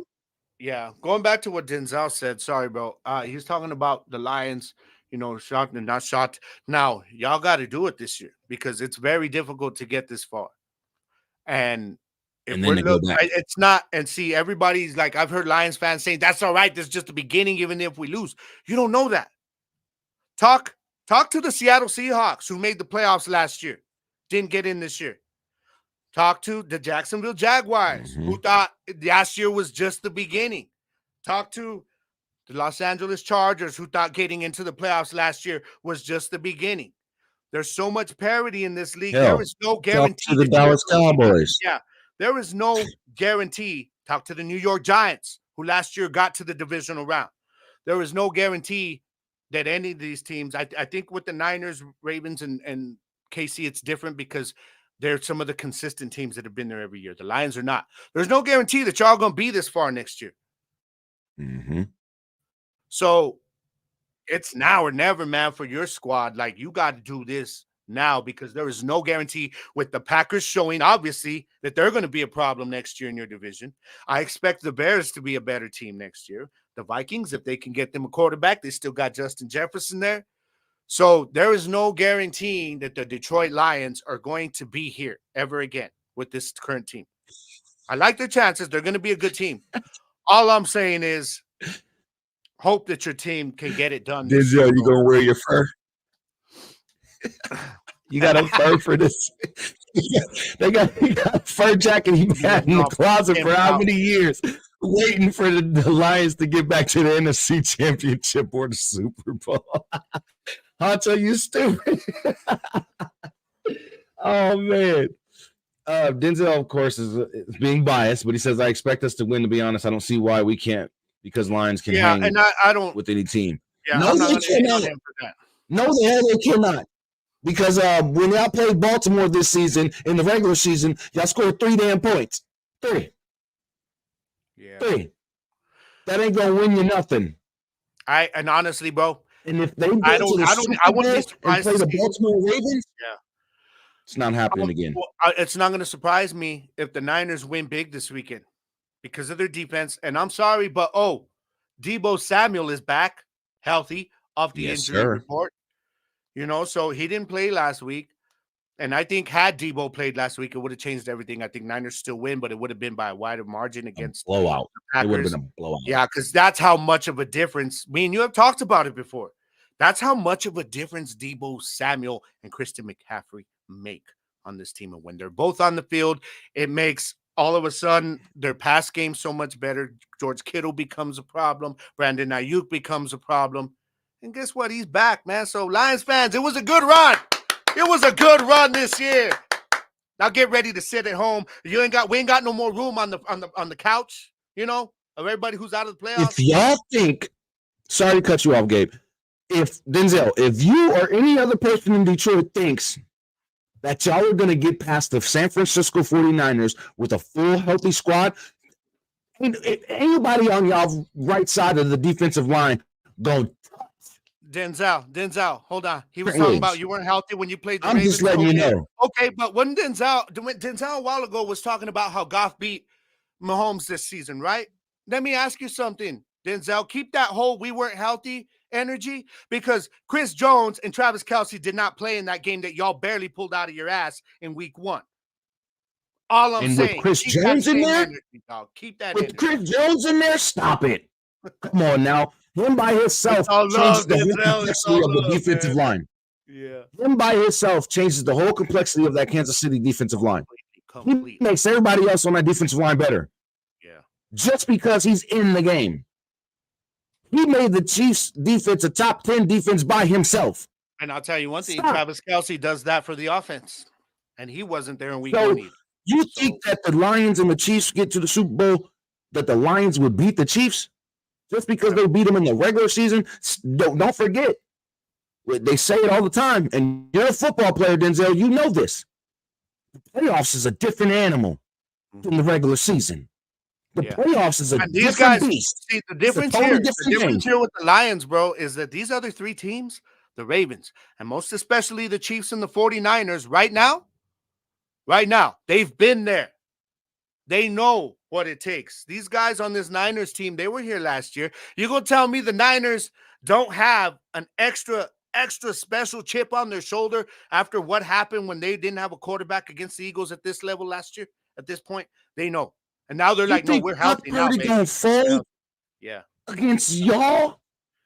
And if you've got to play the Chiefs in the Super Bowl, I'm sorry. If you got to play the Chiefs in the Super Bowl, I can't even talking about this guy. Gabe, you know how much I can't stand talking about, Brock Purdy's elite. I can't. No, he ain't. He just got the pieces around him. But he knows how to work that offense. Yeah, he knows how to use his offense. Think he ain't feeling something from last season when they had to use Christian McCaffrey? Come on now. And Deebo's healthy. CMC's healthy. Trent Williams is healthy. Brandon Ayuk is healthy. Ray McLeod Jr. is healthy, or the third is healthy. Come on now, Denzel. Yeah, you got. I don't give a damn who's healthy. I don't give a damn who is healthy on that Detroit Lions team. Y'all are not beating the San Francisco 49ers. Let me tell you something, bro. And if you do, it's bullshit. If this defense puts pressure on Goff, he's going to turn the ball over because that's what he does under pressure. Chase Young, Joey Bosa, they played college ball together. Yeah. You don't think that they're back doing what they were doing in college? We've seen it. And then you got Dre Greenlaw and Fred Warner. Come on, dude. Yeah. Stop it. You think Dolph ain't gonna throw an interception or 2 or 3 or get a sack fumble or 2 Now or 3? the problem here is Detroit Lions secondary. And I've said it. CD Lamb exposed them. I've said it last week. Baker Mayfield exposed them, even in the loss. But this ain't the Bucks. And this ain't the Cowboys. Exactly. This is the 49ers, complete team. Okay. So your secondary is going to have their hands full because, one, what are y'all going to do with Deebo Samuel? You don't know yet. And then, so what? You're going to leave Brandon Ayuk one-on-one? Okay. How you going to cover George Kittle also when you're so focused on Deebo Samuel? So your secondary is going to need help, which is going to do what? That means you can't load up the box against CMC, bro. That's all we're saying, Denzel. I get it. You're a fan. You believe in your squad, but we're being real. We are the non-biased voice on your shoulder, telling it like it is. Just saying. That's all. And Rig, I'm disappointed in you. I can't stand neither one of the damn teams. I don't want to see neither one of these damn teams in the Super Bowl. But 49ers going to the Super Bowl. Unfortunately, one's going to be there, yeah. So I'm not worried. Denzel, it was a good run. I'll pick against the 49ers when they actually get to the Super Bowl. And I'm hoping that I'm picking for the Ravens. I just have a feeling it's going to be the damn Chiefs, man. I just have a feeling that Andy Reid and Mahomes are going to somehow pull it out. But you know what's funny, bro? Tell me this. Look, you remember all year with, late second half of the season, we're talking about Lamar Jackson as being our MVP leader. And there was people out there, social media everywhere, like, nah, Lamar ain't, nobody wants to give him credit. Lamar ain't an MVP. But now what are all those Kansas City, everybody who doesn't want to see Kansas City win now? They're like, all right, yeah, Lamar Jackson's the MVP, man. He's going to go out and do it. Oh, now he's your MVP. Now he's your MVP because he's playing against a team that nobody wants to see in the Super Bowl. And yet the Chiefs find themselves here once again on the doorstep of being what I think we would have to call possibly a dynasty if they do get there and win it. They would have to win it. But they got to get through Lamar Jackson first, and it's not going to be an easy game, bro. I think the thing about that Ravens defense is they make every single game exciting because they make plays on that defense. But we've seen Chris Jones and that defense for the Chiefs make plays too. But you've got these two quarterbacks that are MVPs, bro, on one side in the AFC. And then you look at the NFC and you got Mr. Irrelevant and Jared Goff. And I'm like, something ain't right here. Damn it. How does the AFC got so much damn quarterback talent, dog? It's crazy. It's crazy.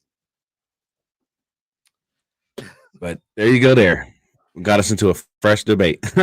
Now with the Cowboys' latest game getting blown the hell out, but during the game there was a play where there was a hold call on Tyron Smith. Hit wants to know: do we think that flag that was thrown for holding was right? In his opinion, he honestly looked like the other guy realized that what was happening and quickly let go, or was it the right call? In all honesty, Tyron Smith's been having some issues with holding, and I would actually agree that it was the right call. Yeah, and I mean, that's not to say that Tyron still didn't ball out when he's in there, because he does. He's still one of the best tackles in the game when he's in there. But yeah, even the best players, they get holding calls, especially with Tyron with his injury problems. He's and that it's not a little bit. Yeah, and it's not like this was a call that. It's not like this is a call that like would have changed the outcome of the game. Right. My game was what it was, and it was ugly. But he wasn't prepared for it. Hit to be honest, this has been happening all year, every single game with every single team. Mm-hmm. You know what I mean? Questionable calls. So it is what it is. But yeah, I'm with you. I think he knew, like, okay, yeah, whatever. They got me on that. Exactly. That's why he let go the way he did. You know what I mean? Yeah. All right. I like this question. Now we get into some off-topic questions. If you could, what game could you always go back to no matter what and have a good time with? And I'm taking is video games. In my opinion, for me, Grand Theft Auto San Andreas with CJ. I was just playing that last night. Damn, I was just playing that last night. Yeah. Just what you're able to do, the interactions you had on that game compared to. And it was fun just to drive around listening to Radio Los Santos all day, just cruising around in your Impala, just driving around, shooting at ballers all day. Making buying a bunch of cars and tricking them out. Yeah, Had a rolling bunch through of the Lolos. drive-thru, getting some chicken. You know, Exactly, like it was what you were fun. able to It do. is fun in that game just to drive around town, man, and do shit with the like. I would last night I was playing Ooh. it.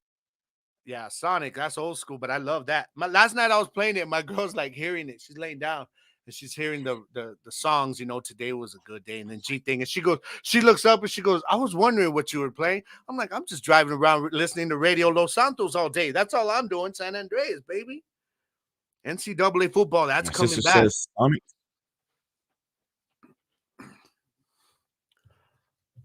I lost your I volume, bro. definitely can't wait for that to Okay, come you're back. back. You're back. You're cutting out a little bit, but now, as for me, see, man, I probably got a few of these that I can go with as the gamer I am, but one game. Okay, you're back. And one game that I always can go back to, no matter what, is Elder Scrolls 5 Skyrim. Skyrim, I can It always says Dark Souls. go back to Skyrim. I can go back to Red Dead Redemption. I can always just jump back into that. Yeah, Anytime. Even especially the second one. I love both of them, but Skyrim has always been like my go-to. welcome in. Skyrim's always been my go-to, and any Mario game. For I'm just trying to me, kill time. another game would be What's up, Jackie? another game for me would be Mario Brothers. Yeah. Yeah, see, that's right. I saw Jackie posting something about they were playing Red Dead the other day. And see, I haven't played online in a while. I haven't played online in a while, but Red Dead's a game that I can just jump into the story. Hell, I could not play it for like months and months, and I'll jump right into the middle of the story, but I know the game so well, I don't even have to continue with the story. There's so much you can do in Red Dead, especially online. So it's crazy.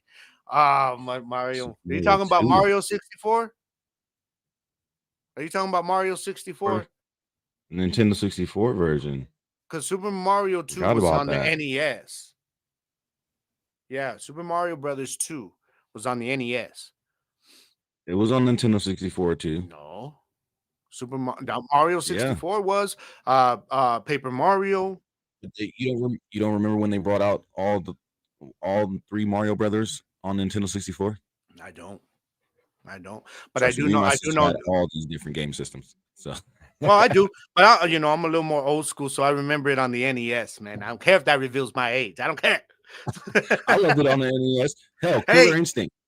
Hit all Super Mario 64 too. I love Super Mario 64 on my Switch right now. I got the Mario 3D collection, and I always go. It's got Mario Sunshine, Odyssey, but I always go back to 64. Just something about the castle and jumping into the paintings, doing all that stuff, man. It was a lot of fun. It really was. Mario Kart. JP, you know what, JP? Whatever, JP. You know what? It's a little old.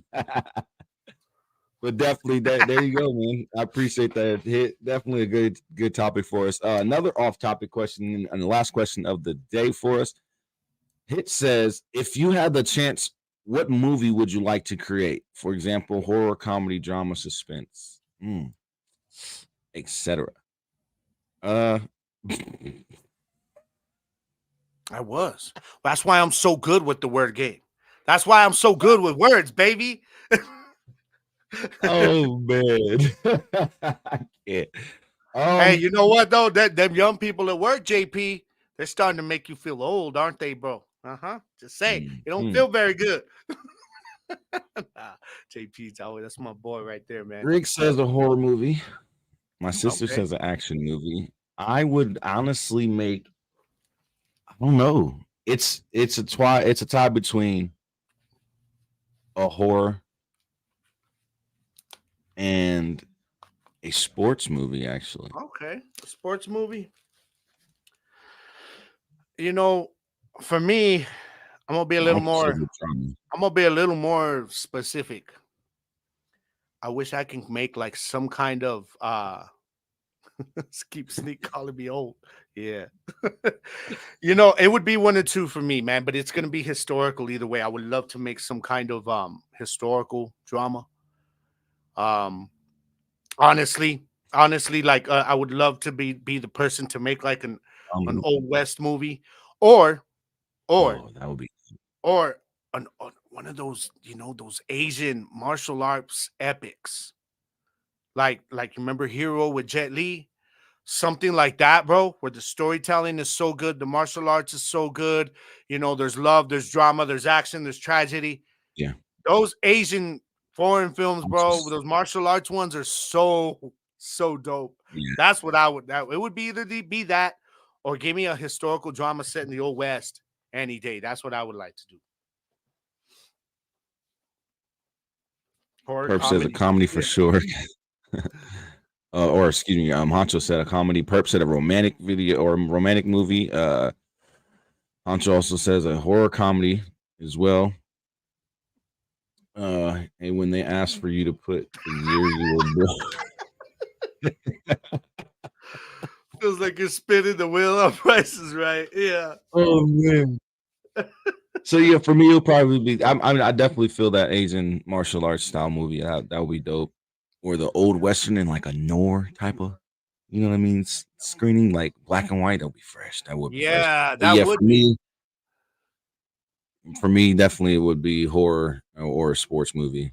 That would be first off the list. I wish somebody would make a Western series or something. DJ's still on the games. One of the people that I've always wished they would make a movie on with the old West stuff is a guy called, his name was Juan Cortina. We called him in this area. He was the Robin Hood of the Rio Grande back then, and he kind of stood up. Okay. He was a landowner there in the Texas part, the Panhandle area, and he was like, he stood up for the Mexicans that were being mistreated, by the Americans that were kind of taking their land, all this stuff.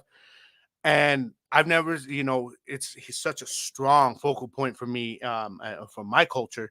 And I wish if I was in a position to be like a person that can make a movie, I would make a historical Western drama on this dude, bro. Like, that's what I want to see somebody do. What's up, Angel? Angel, what's going on, brother? Oh, you're good, man. We're on our fan mail questions part of the show because Gabe got to go in a little bit. Yeah. But yeah, for me, it would be actually I could make a few different styles of movies for me, honestly. But my first off the list would have to be horror and a sports movie. But I definitely get into like some type of action. So, what kind of sport movie would you like to do? Would you do like an MMA, kind of like the way Warrior was? That was a dope movie, bro. Oh, that was a dope movie.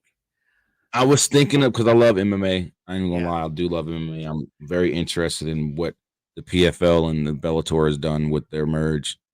So like it would have to definitely be an MMA movie.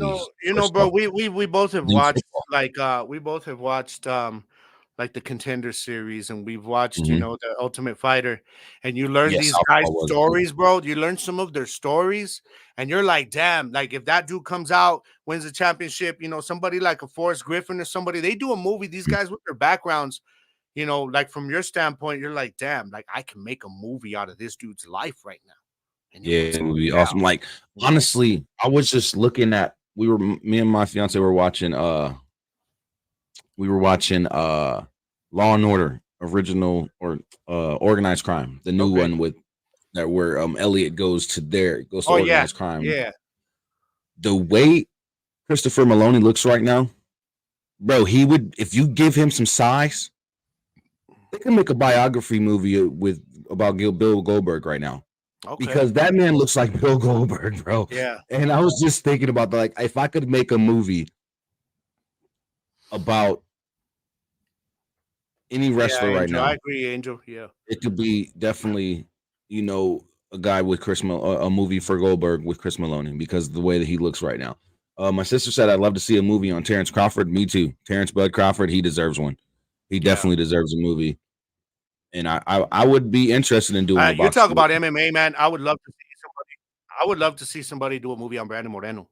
In his rise to the UFC championship. Yeah.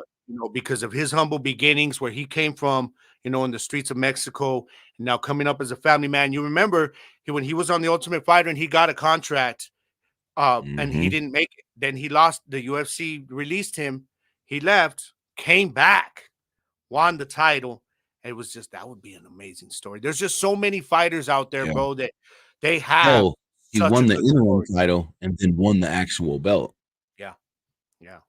So So you got to many give him guys credit out for there. that Yeah, too. but yeah, Crawford would be good. I cannot Bud wait to see Crawford the Bob deserves a Marley movie. movie. Damn that! Yeah, I dropped some Valentine's Day, right?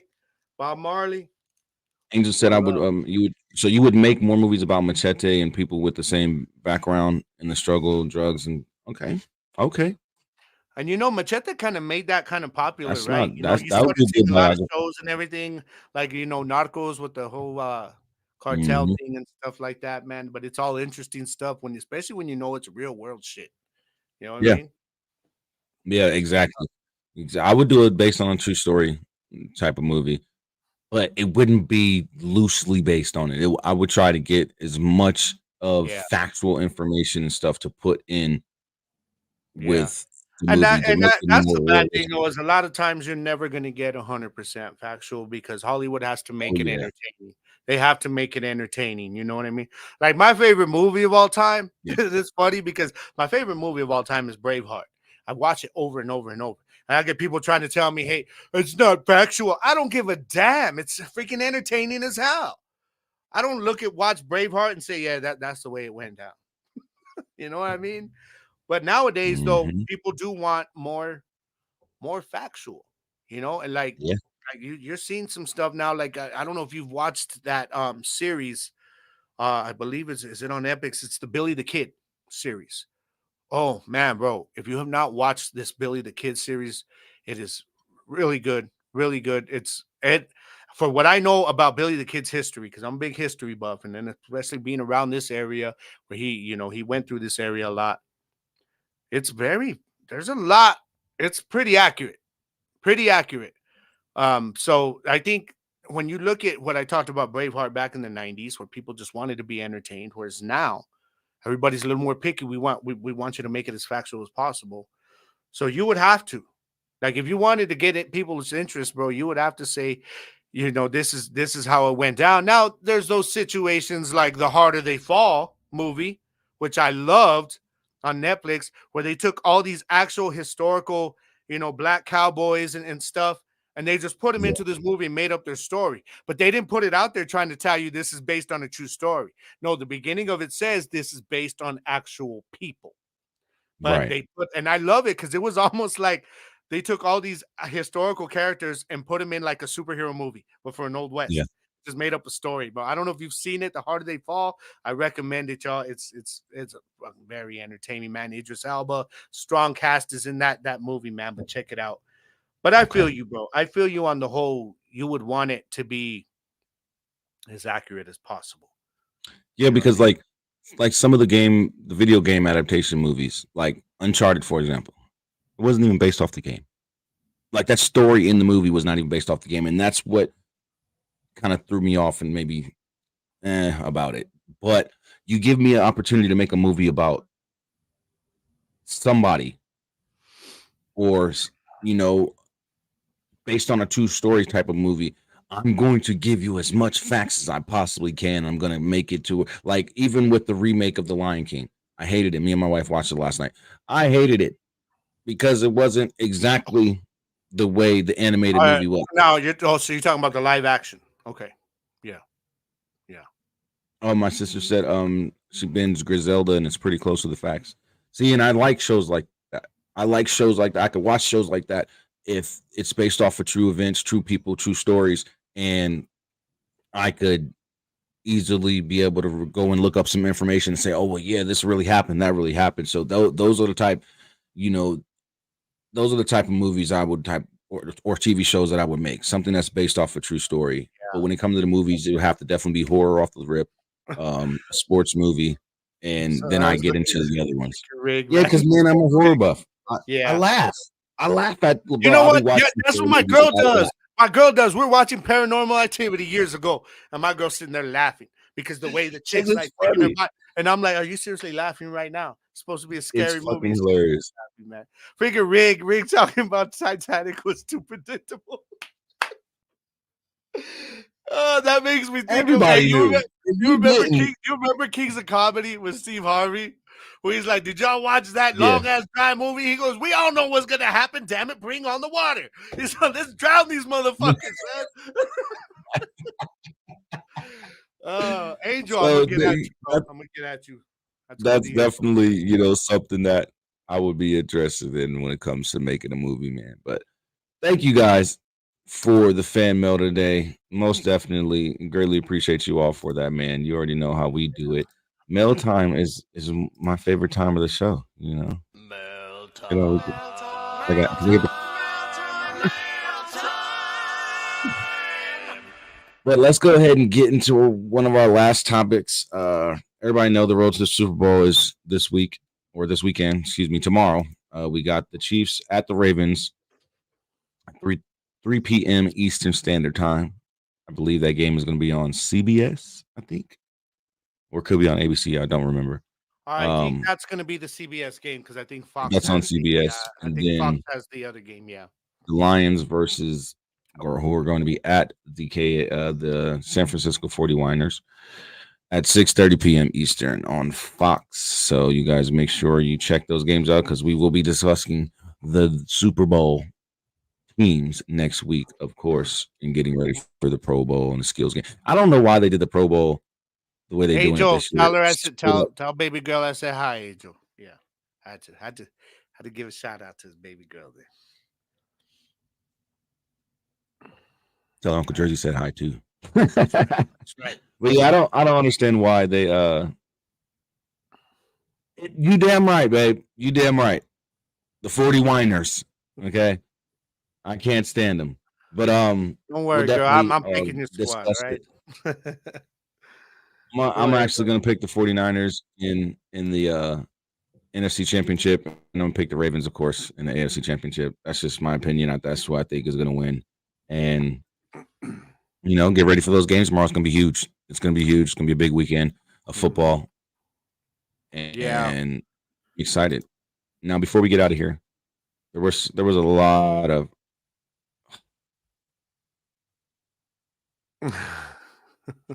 the hatred. I'm going. I told y'all earlier. I just feel like the Chiefs are gonna get it done. I hate to say that because I want to see Lamar get a ring and shut everybody up finally about this man. But it's Patrick Mahomes and how many playoff wins he got. They are what Brady and Belichick were. What I'm saying is when they get to this point, it's almost like, okay, you know that they're locked in. I know what they're going to do. Mm-hmm. And I got the Niners, of course, taking care of business, especially with Debo back. Lions fans, I got to give you an applause. It was a good run, but, y'all get ready to sit on the floor as we all watch the Super Bowl in that postseason losers room because my Cowboys were one of the first teams, so we got the best spot on the couch, baby. Yeah. We made it comfy for you guys. Yeah. We definitely made it comfy for you guys. So current recent coaching moves have been happening. All you Raiders fans out there, you guys got what you wanted. Antonio Pierce, the new head coach. We'll see how this plays out, man. I hope they have the momentum that they had ending the season going into next season. Because it'll just be great to see, Las Vegas in full be a winning town. Don't mean I want the Raiders to ever win another Super Bowl, but it would be cool if they won a Super Bowl as the Las Vegas Raiders and brought another professional sports championship to this city so that the NBA gets on board and hurries the hell up and brings an expansion team to Las Vegas. I'm just saying, but that's one coaching move that a lot of fans of Raider Nation was skeptical about because of, Max Crosby saying if they didn't hire Antonio Pierce, he was going to request a trade. So, that's big for them. I don't think he would have gotten one. He came out and elaborated about that, though. And he said, I didn't actually say I'd request a trade. He said, I guess he was asked, would you be looking for a trade? And all he said was anything possible. So, the media runs with that. But the fact that he even implied it, I guess, was like, okay, maybe we just shouldn't play with fire here. The fans want this guy, which I think is the biggest thing right there. Will it work out? We don't know. It may not. It may not. We could be seeing Pierce getting let go 2 years from now. You know what I mean? We don't know how it's going to work out. But what this does now for the Raiders, it at least gives them some stability. It makes the fans happy, and now they can move forward with it. So exactly. I believe you're right. They did screw over the interim coach last year. and it was weak to me. I think it was really stupid. Yeah. My sister says Pierce deserved that spot. He rallied that team, and they responded well to him. And I think that's going to go into the next season. I think that's going to go. Yeah, and well, that's gonna my actually thing carry is, over. we'll see if his coaching can actually win something for them there. We don't know that yet. There's going to be, Yes. a lot of teams don't have yet. We don't know what kind of thing he's going to be with consistently putting on the field in terms of scheme, everything like that. He's going to build his staff the way he wants this offseason, man. So, but I do agree. I think he deserved it, at least an opportunity to try to say, okay, let me get a shot at this now and see what I can do. I'm rooting for him, man. I am. I'm like you. I don't want to see the Raiders win them big, because can you imagine their fans how annoying they'd be if they're winning ball games again? But I like Pierce though. I do. Yes. Angel, you can go to csc-usa.com and sign up to work the Super Bowl in Las Vegas this season. Yes. Or for the Super Bowl this year. Yes, you can. My uncle actually works for the Raiders company and stuff. So, yeah, he's giving you factual information. So just head over to csc-usa.com and sign up. And for anyone else who's interested, there you go. But Arthur Smith is out for the Falcons, which is deservingly so. Brandon Staley finally got that boot. Frank Reich got the boot. Dave Canales got 6 years as the head coach for the Panthers, which I think is crazy. I don't mind the hire. You're giving the dude a chance, but he's unproven as a head coach, and you're going to give this man 6 years? Like, he don't want something for you already. Right. I think that that's crazy. why I'm like, damn, Panthers, you're going to keep making bad decisions. I mean, I don't know, bro. 6 years. I could have seen like 3 years. All right. Like, you give the man 3 years, but damn, 6 years? Panthers fans got to be like, wait, what? Mm-hmm. We gave who what? Yeah. So, yeah, that was a weird one to me too, bro. Yeah, that was weird. Now, what are your thoughts on, now we're talking about coaching moves. Let's talk about a move that didn't get made. A lot of people thought, from a Cowboys fan, your thoughts on McCarthy staying for the last year, as Jerry Jones tends to do. He tends to let coaches just play out their contract. He has 1 year left. We've talked about the Super Bowl window under him, kind of coincides with his last year. Your thoughts, my friend? Right? Exactly. I honestly, right? I don't know, man. I honestly think that I agree. I agree with my boy Zara, the brown guy. I agree with Zara. I think it was the smartest play because we don't have to worry about losing money or having to pay him money. I agree. Or bringing in a coach with a new scheme. Yeah. Right. Let it play out. Let him play out his contract. Hell, we might do better next season. We might. That fire's under his ass. He knows that. You want an extension, you've got to get to a Super Bowl. If you want an extension. If not, contract is up. Peace. We out. Yeah. And I'm with you. I think we were all on the same boat as Cowboys fans in the emotion after that game that we watched. Everybody's like, that's it. Get everybody. Quinn out. McCarthy out. Mm-hmm. Everybody out. And then you have a few days to let it just kind of settle in. The emotions come down, and then you start looking, and then you're like, okay, they're bringing him back. And when you look at the reasoning, you're like, well, it kind of makes sense for next year. You let them play it out. Yeah. The team's already established. It's hard to fire somebody who's won 12 games 3 years in a row. I mean, I get it. We haven't gotten to where we wanted to, but we both know, bro. And Lions fans, y'all going to know this. It's not easy to get to the playoffs every single year, year in, year out. Niners fans know this because they've been on the cusp every year of the Super Bowl, and they still ain't been able to get it. So winning 12 games is no small feat, much less to do it three seasons in a row. You got 1 year left. It's not like they went out and said, oh, we're going to double down and not just keep him. We're giving him an extra 3-year contract. No, Jerry didn't do that, y'all. So I think it made sense to after I let the emotions calm down, bro, I was like, okay, we know we're still going in with the team next year. And we can still go 12-5. We know what we're going to do in the regular season next year. Yeah. It's ultimately going to come down to the playoffs next year, but I'm with you. Like I'm like, okay, Yeah. I get it. And yeah, that's probably if we want to compete next year, it's probably the smartest thing to do because bringing in a new coach, bro, is likely bringing in a new staff, bringing in new Mhm. scheme, new everything. Whereas right now, we know we've got a 12-win team, a playoff team. It's just a matter of A getting out our division winning heads. And team, yeah, yeah. you So know. why are you gonna why I'm with Jerry on this. I get it. Let I it do play too. out next year. But And if he Jerry needs doesn't to sit get us his where old we ass need to, down next yeah, year. if he doesn't get us where we need to, then you go out Then and you get him a new coach. and him and Jerry sit their asses down. Bye. Bye, Mike. Jerry, go retire. Because damn it, I'm tired of Well, you being and the GM. now let me I'm tired ask of you him being about our let me ask GM. you about Dan Quinn. There's still the chance that he doesn't go nowhere. As pissed off as I was about, I don't know what he was doing in that playoff game, bro. I don't. Why we were I don't playing either. zone all damn game long when that's our weakness on our scheme. We do not play zone well because we don't have the linebackers to do it in terms of that run stopping. Right. So I couldn't understand it. I'm like, Dan. So that's why I was like, with the whole, what, does Dan Quinn already got another job lined up? And that's what I That was was my thinking too. thinking, Like, and I'm like, what are but you now doing? You're apparently blowing he the game. didn't. Apparently he didn't. So I can't say I'll be mad if he comes back because we saw what our defense was through the course of the regular season, right? But It's hard to I say don't get know, rid of. man. I wouldn't be mad if he got another job, but I won't be mad if he comes back either, to be honest. Okay. I see what you're saying, no. Look at the Colorado Buffaloes. They brought in Dion and he cleaned out the team and staff and they were trash. Well, and that's So, to be expected. That's why none of us expected them to really live up to the hype that the media was trying to make them this year. but But hell, Dion's four or still five building wins. something there.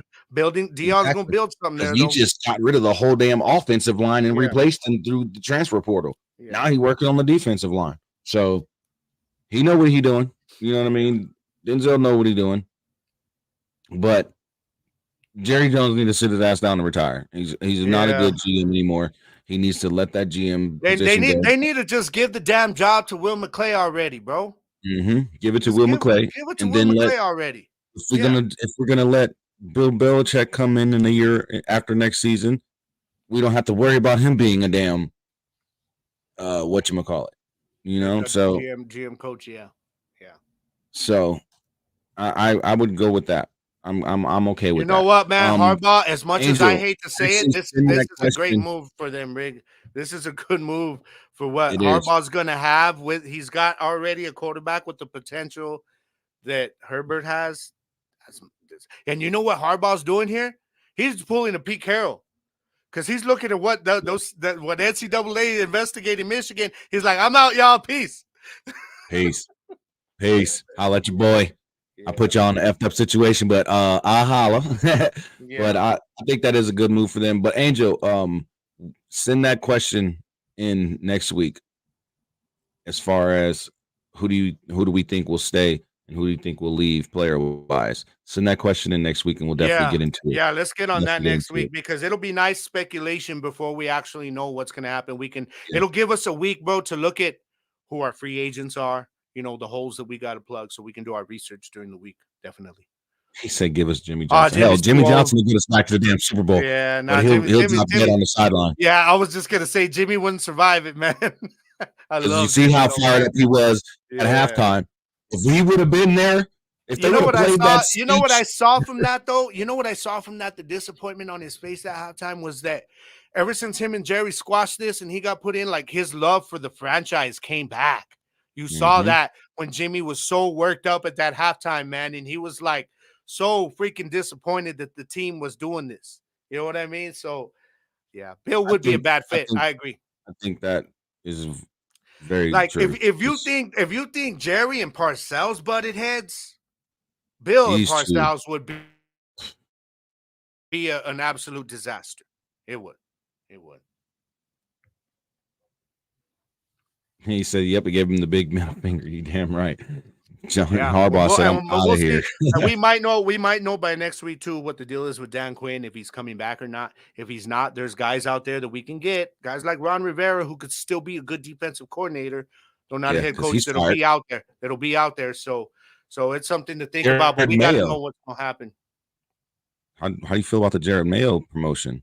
I think it was a good move for. I for think it him. was good. I think it was good. They knew that the thing is, none of us knew that it was in his contract when he Yeah, I got didn't know signed that as the until it came out. linebackers coach. Yeah, it was in his contract that he was going to be the successor to Bill Belichick. So that's why the NFL did not require them to go through the whole interview process with a bunch of other people, because it was already an NFL contract in his NFL contract. So I like it though, because the team, there was no guessing games. They were like, okay, we already know where we're going, and now let's keep moving. So I dug it. I did. Exactly. So, also, Pete Carroll is no longer coaching with the Seattle Seahawks, but he is still part of the staff. Yeah, that was a big surprise for me, but he's still part of the staff. So he's not stepping away from the franchise. He's just stepping down as the head coach and moving into a different position with the team. So it's not something of a big so loss. Much respect for that guy, though, man. Hell of a coach. Hell of a coach. Definitely. Yeah. He's that dude. They still haven't found a coach in Washington. So, hell, they don't even know what team name they're going to be using next year. So they're still waiting on that. Raheem Morris gets the job in Atlanta. He's going to be the new coach for Atlanta. I don't know how I feel about that. I'm okay with it. I mean, we saw what success-wise. Yeah.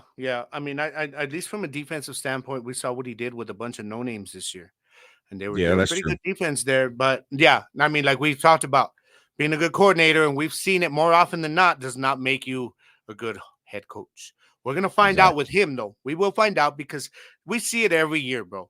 You get these superstar coordinators that ball out, with whatever it's offense or defense, and then they're gonna get an opportunity to get a head coach somewhere else. And we'll see. I agree with you, Neil. Pete Carroll pulled the Tom Coughlin and said, "I'm not going to leave the franchise. Yeah, I just don't want to coach no more. It's too stressful." Yeah, exactly, man. Yeah. Even Mike Vrabel, he's done with in Tennessee, but Brian Callahan is the new replacement there. Are you with that rig? All right. Talk to your people. I'm with it. Talk to your people. I'm with it. I definitely want to give a big shout out to you, Gabe, for the new song for the show. It's awesome. Of course, bro. Thank you, man. Appreciate that. Thank you. Thank you. So many times. Thank you, man. I agree. I think so too. But I think that is all the coaching changes. At least for now. We'll have more next week. For now. We definitely will have more next week. I think we've touched on all of them. Hey, your sister talking about Mike Tomlin, it's time to go. I'll tell you what.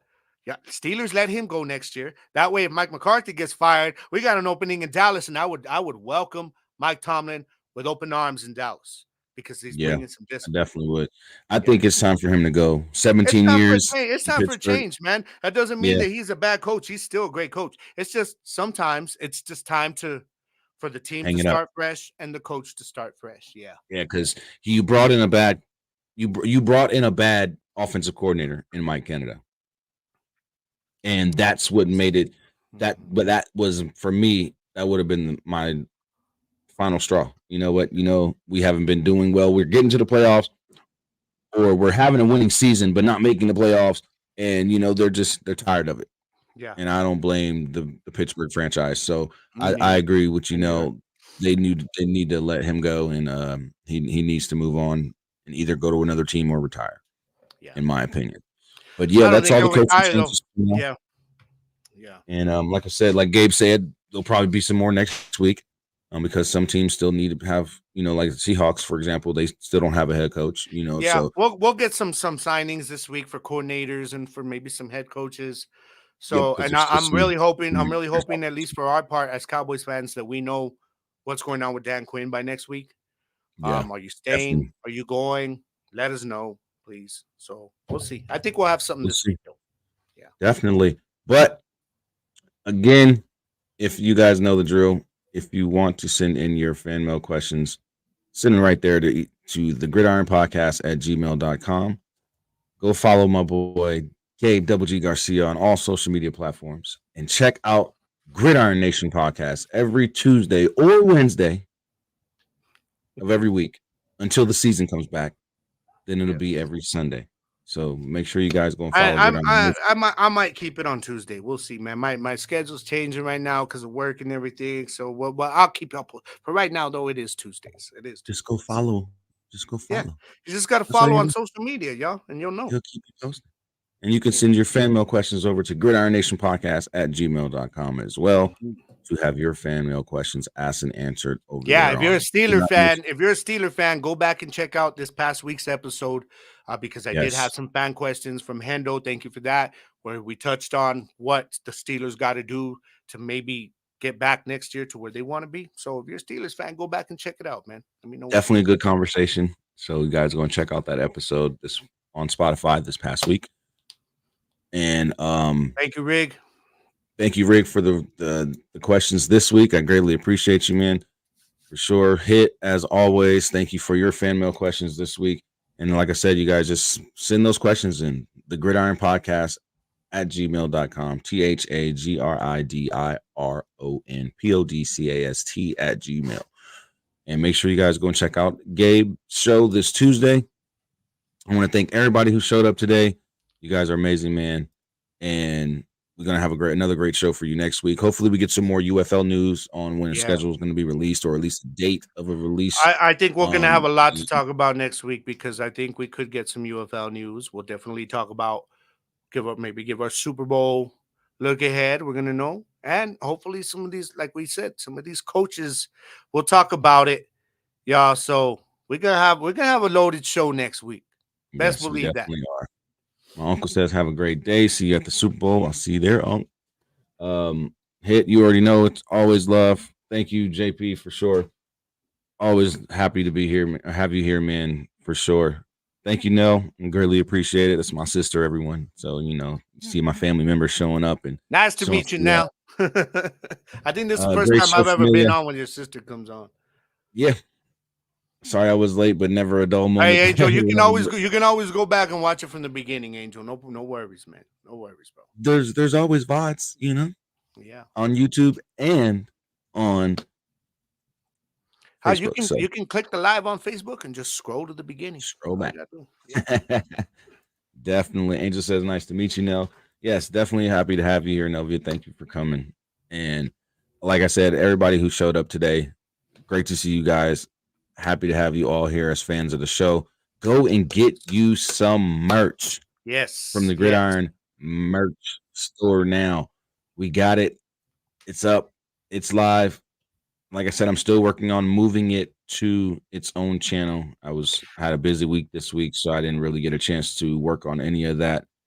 But and make sure you go. Real quick plug, y'all. Do me a favor. If you get a chance, go on my Facebook Gridiron Nation podcast page and look. There's a post that I have where I'm asking an off-topic question this week that I want to answer, and it's asking if there's one famous person that, whether they're historical or they're here now, famous person that you would like to be able to spend a day with. Maybe pick their brain, ask questions. Little fun topic. Ooh. So y'all go on my Facebook and answer that question, man, so we can talk about it. All right. Most Super Bowl, your wife is repping, bro. Your wife is ready. She's like, yeah, baby, let's go. Something you have to deal with. You go to the Super Bowl, I'm going to have to watch this damn game. It's hard, man. It's hard. All her Niner gear and Niner-esque, Yeah.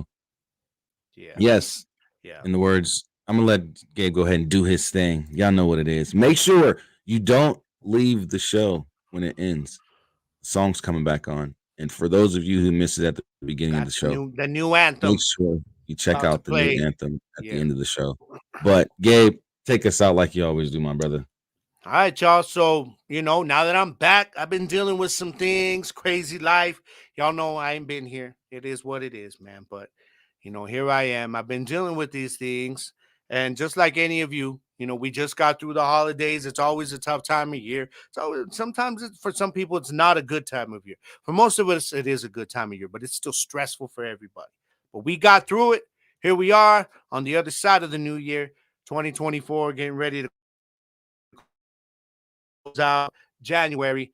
And, like I said, for some of us, it's still been a little stressful, but it's life, right? And that's why we get here on shows like this to have fun and talk about things outside of our real life, man, because it's something that gets our mind off of this stuff. It's something that we find a way to adapt to life's problems by flowing around them, even if it's just for 2 hours, on a sports talk show. So the way I see it, y'all, is this is how we do it to evolve. This is how we do it to adapt. And this is how we do it when life knocks us down. We get back up, we brush ourselves off, and we just adapt, man. Because in the words of the great Bruce Lee, all y'all got to do is be water, my friends. That's right. Sir. The Gridiron. We love y'all. We'll see y'all next week. Holla at your boys. And make sure y'all check out this new song. It's lit. It is. Let's get it.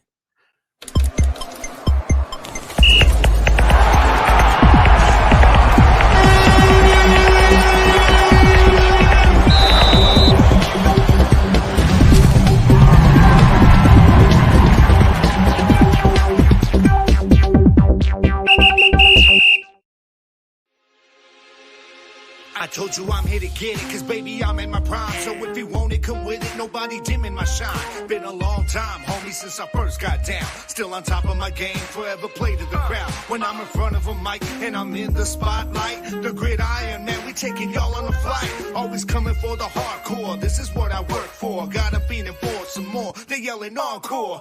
Verbally, I'm bringing heat to the streets. The flames spit on my squad, nothing but winners, and you'll never see a quitter. Cause adversity is part of the plan, just as sure as you go, always bob your head to the jam. So turn your volume up, you can see me up on your screen, kicking knowledge like you need it. Y'all some football fiends, bringing heat at 100, we the realest around. Welcome to the Gridiron, baby, it's going down now. Like the music busting in amps, when I hit the end zone, fans are rocking the stands. Cause I'm an all-known until the breaking the dawn. Not Zeke, but I'ma eat the way I'm seeing the film. It's the battle hymn, homie, gonna bang in your ear. And when they hear it, they gon' know the Kings is here. All-known until the breaking the dawn. Not Zeke, but I'ma eat the way I'm seeing the film. I'm here to get mine, never gonna dwell on the past. Always moving forward, I won't take my foot off the gas. And I'm ready for the battle and whatever may come. I fight from up in the saddle, go and beat that war drum. If you want some, get some, wicked about to get dumb. Got the crowd getting loud, everybody head sprung. Hitting hard and coming stronger like a buck from a cage. Like Micah, I'm a lion busting out of my cage. Cause y'all ain't holding me now, I'll break your bury you down. Go and check your books, cause there ain't no play to be found. They can counter what I'm bringing, you ain't figure me out. Hitting suckers from their gut to their chest and their mouth. And now we standing climbing up to the top. You trying to get on our level, they watch your ass get dropped. Yo, it's your boy on the track, the OG double G. I'm rolling with the heavy hitter, yeah, that's Jersey the King. Let's get it.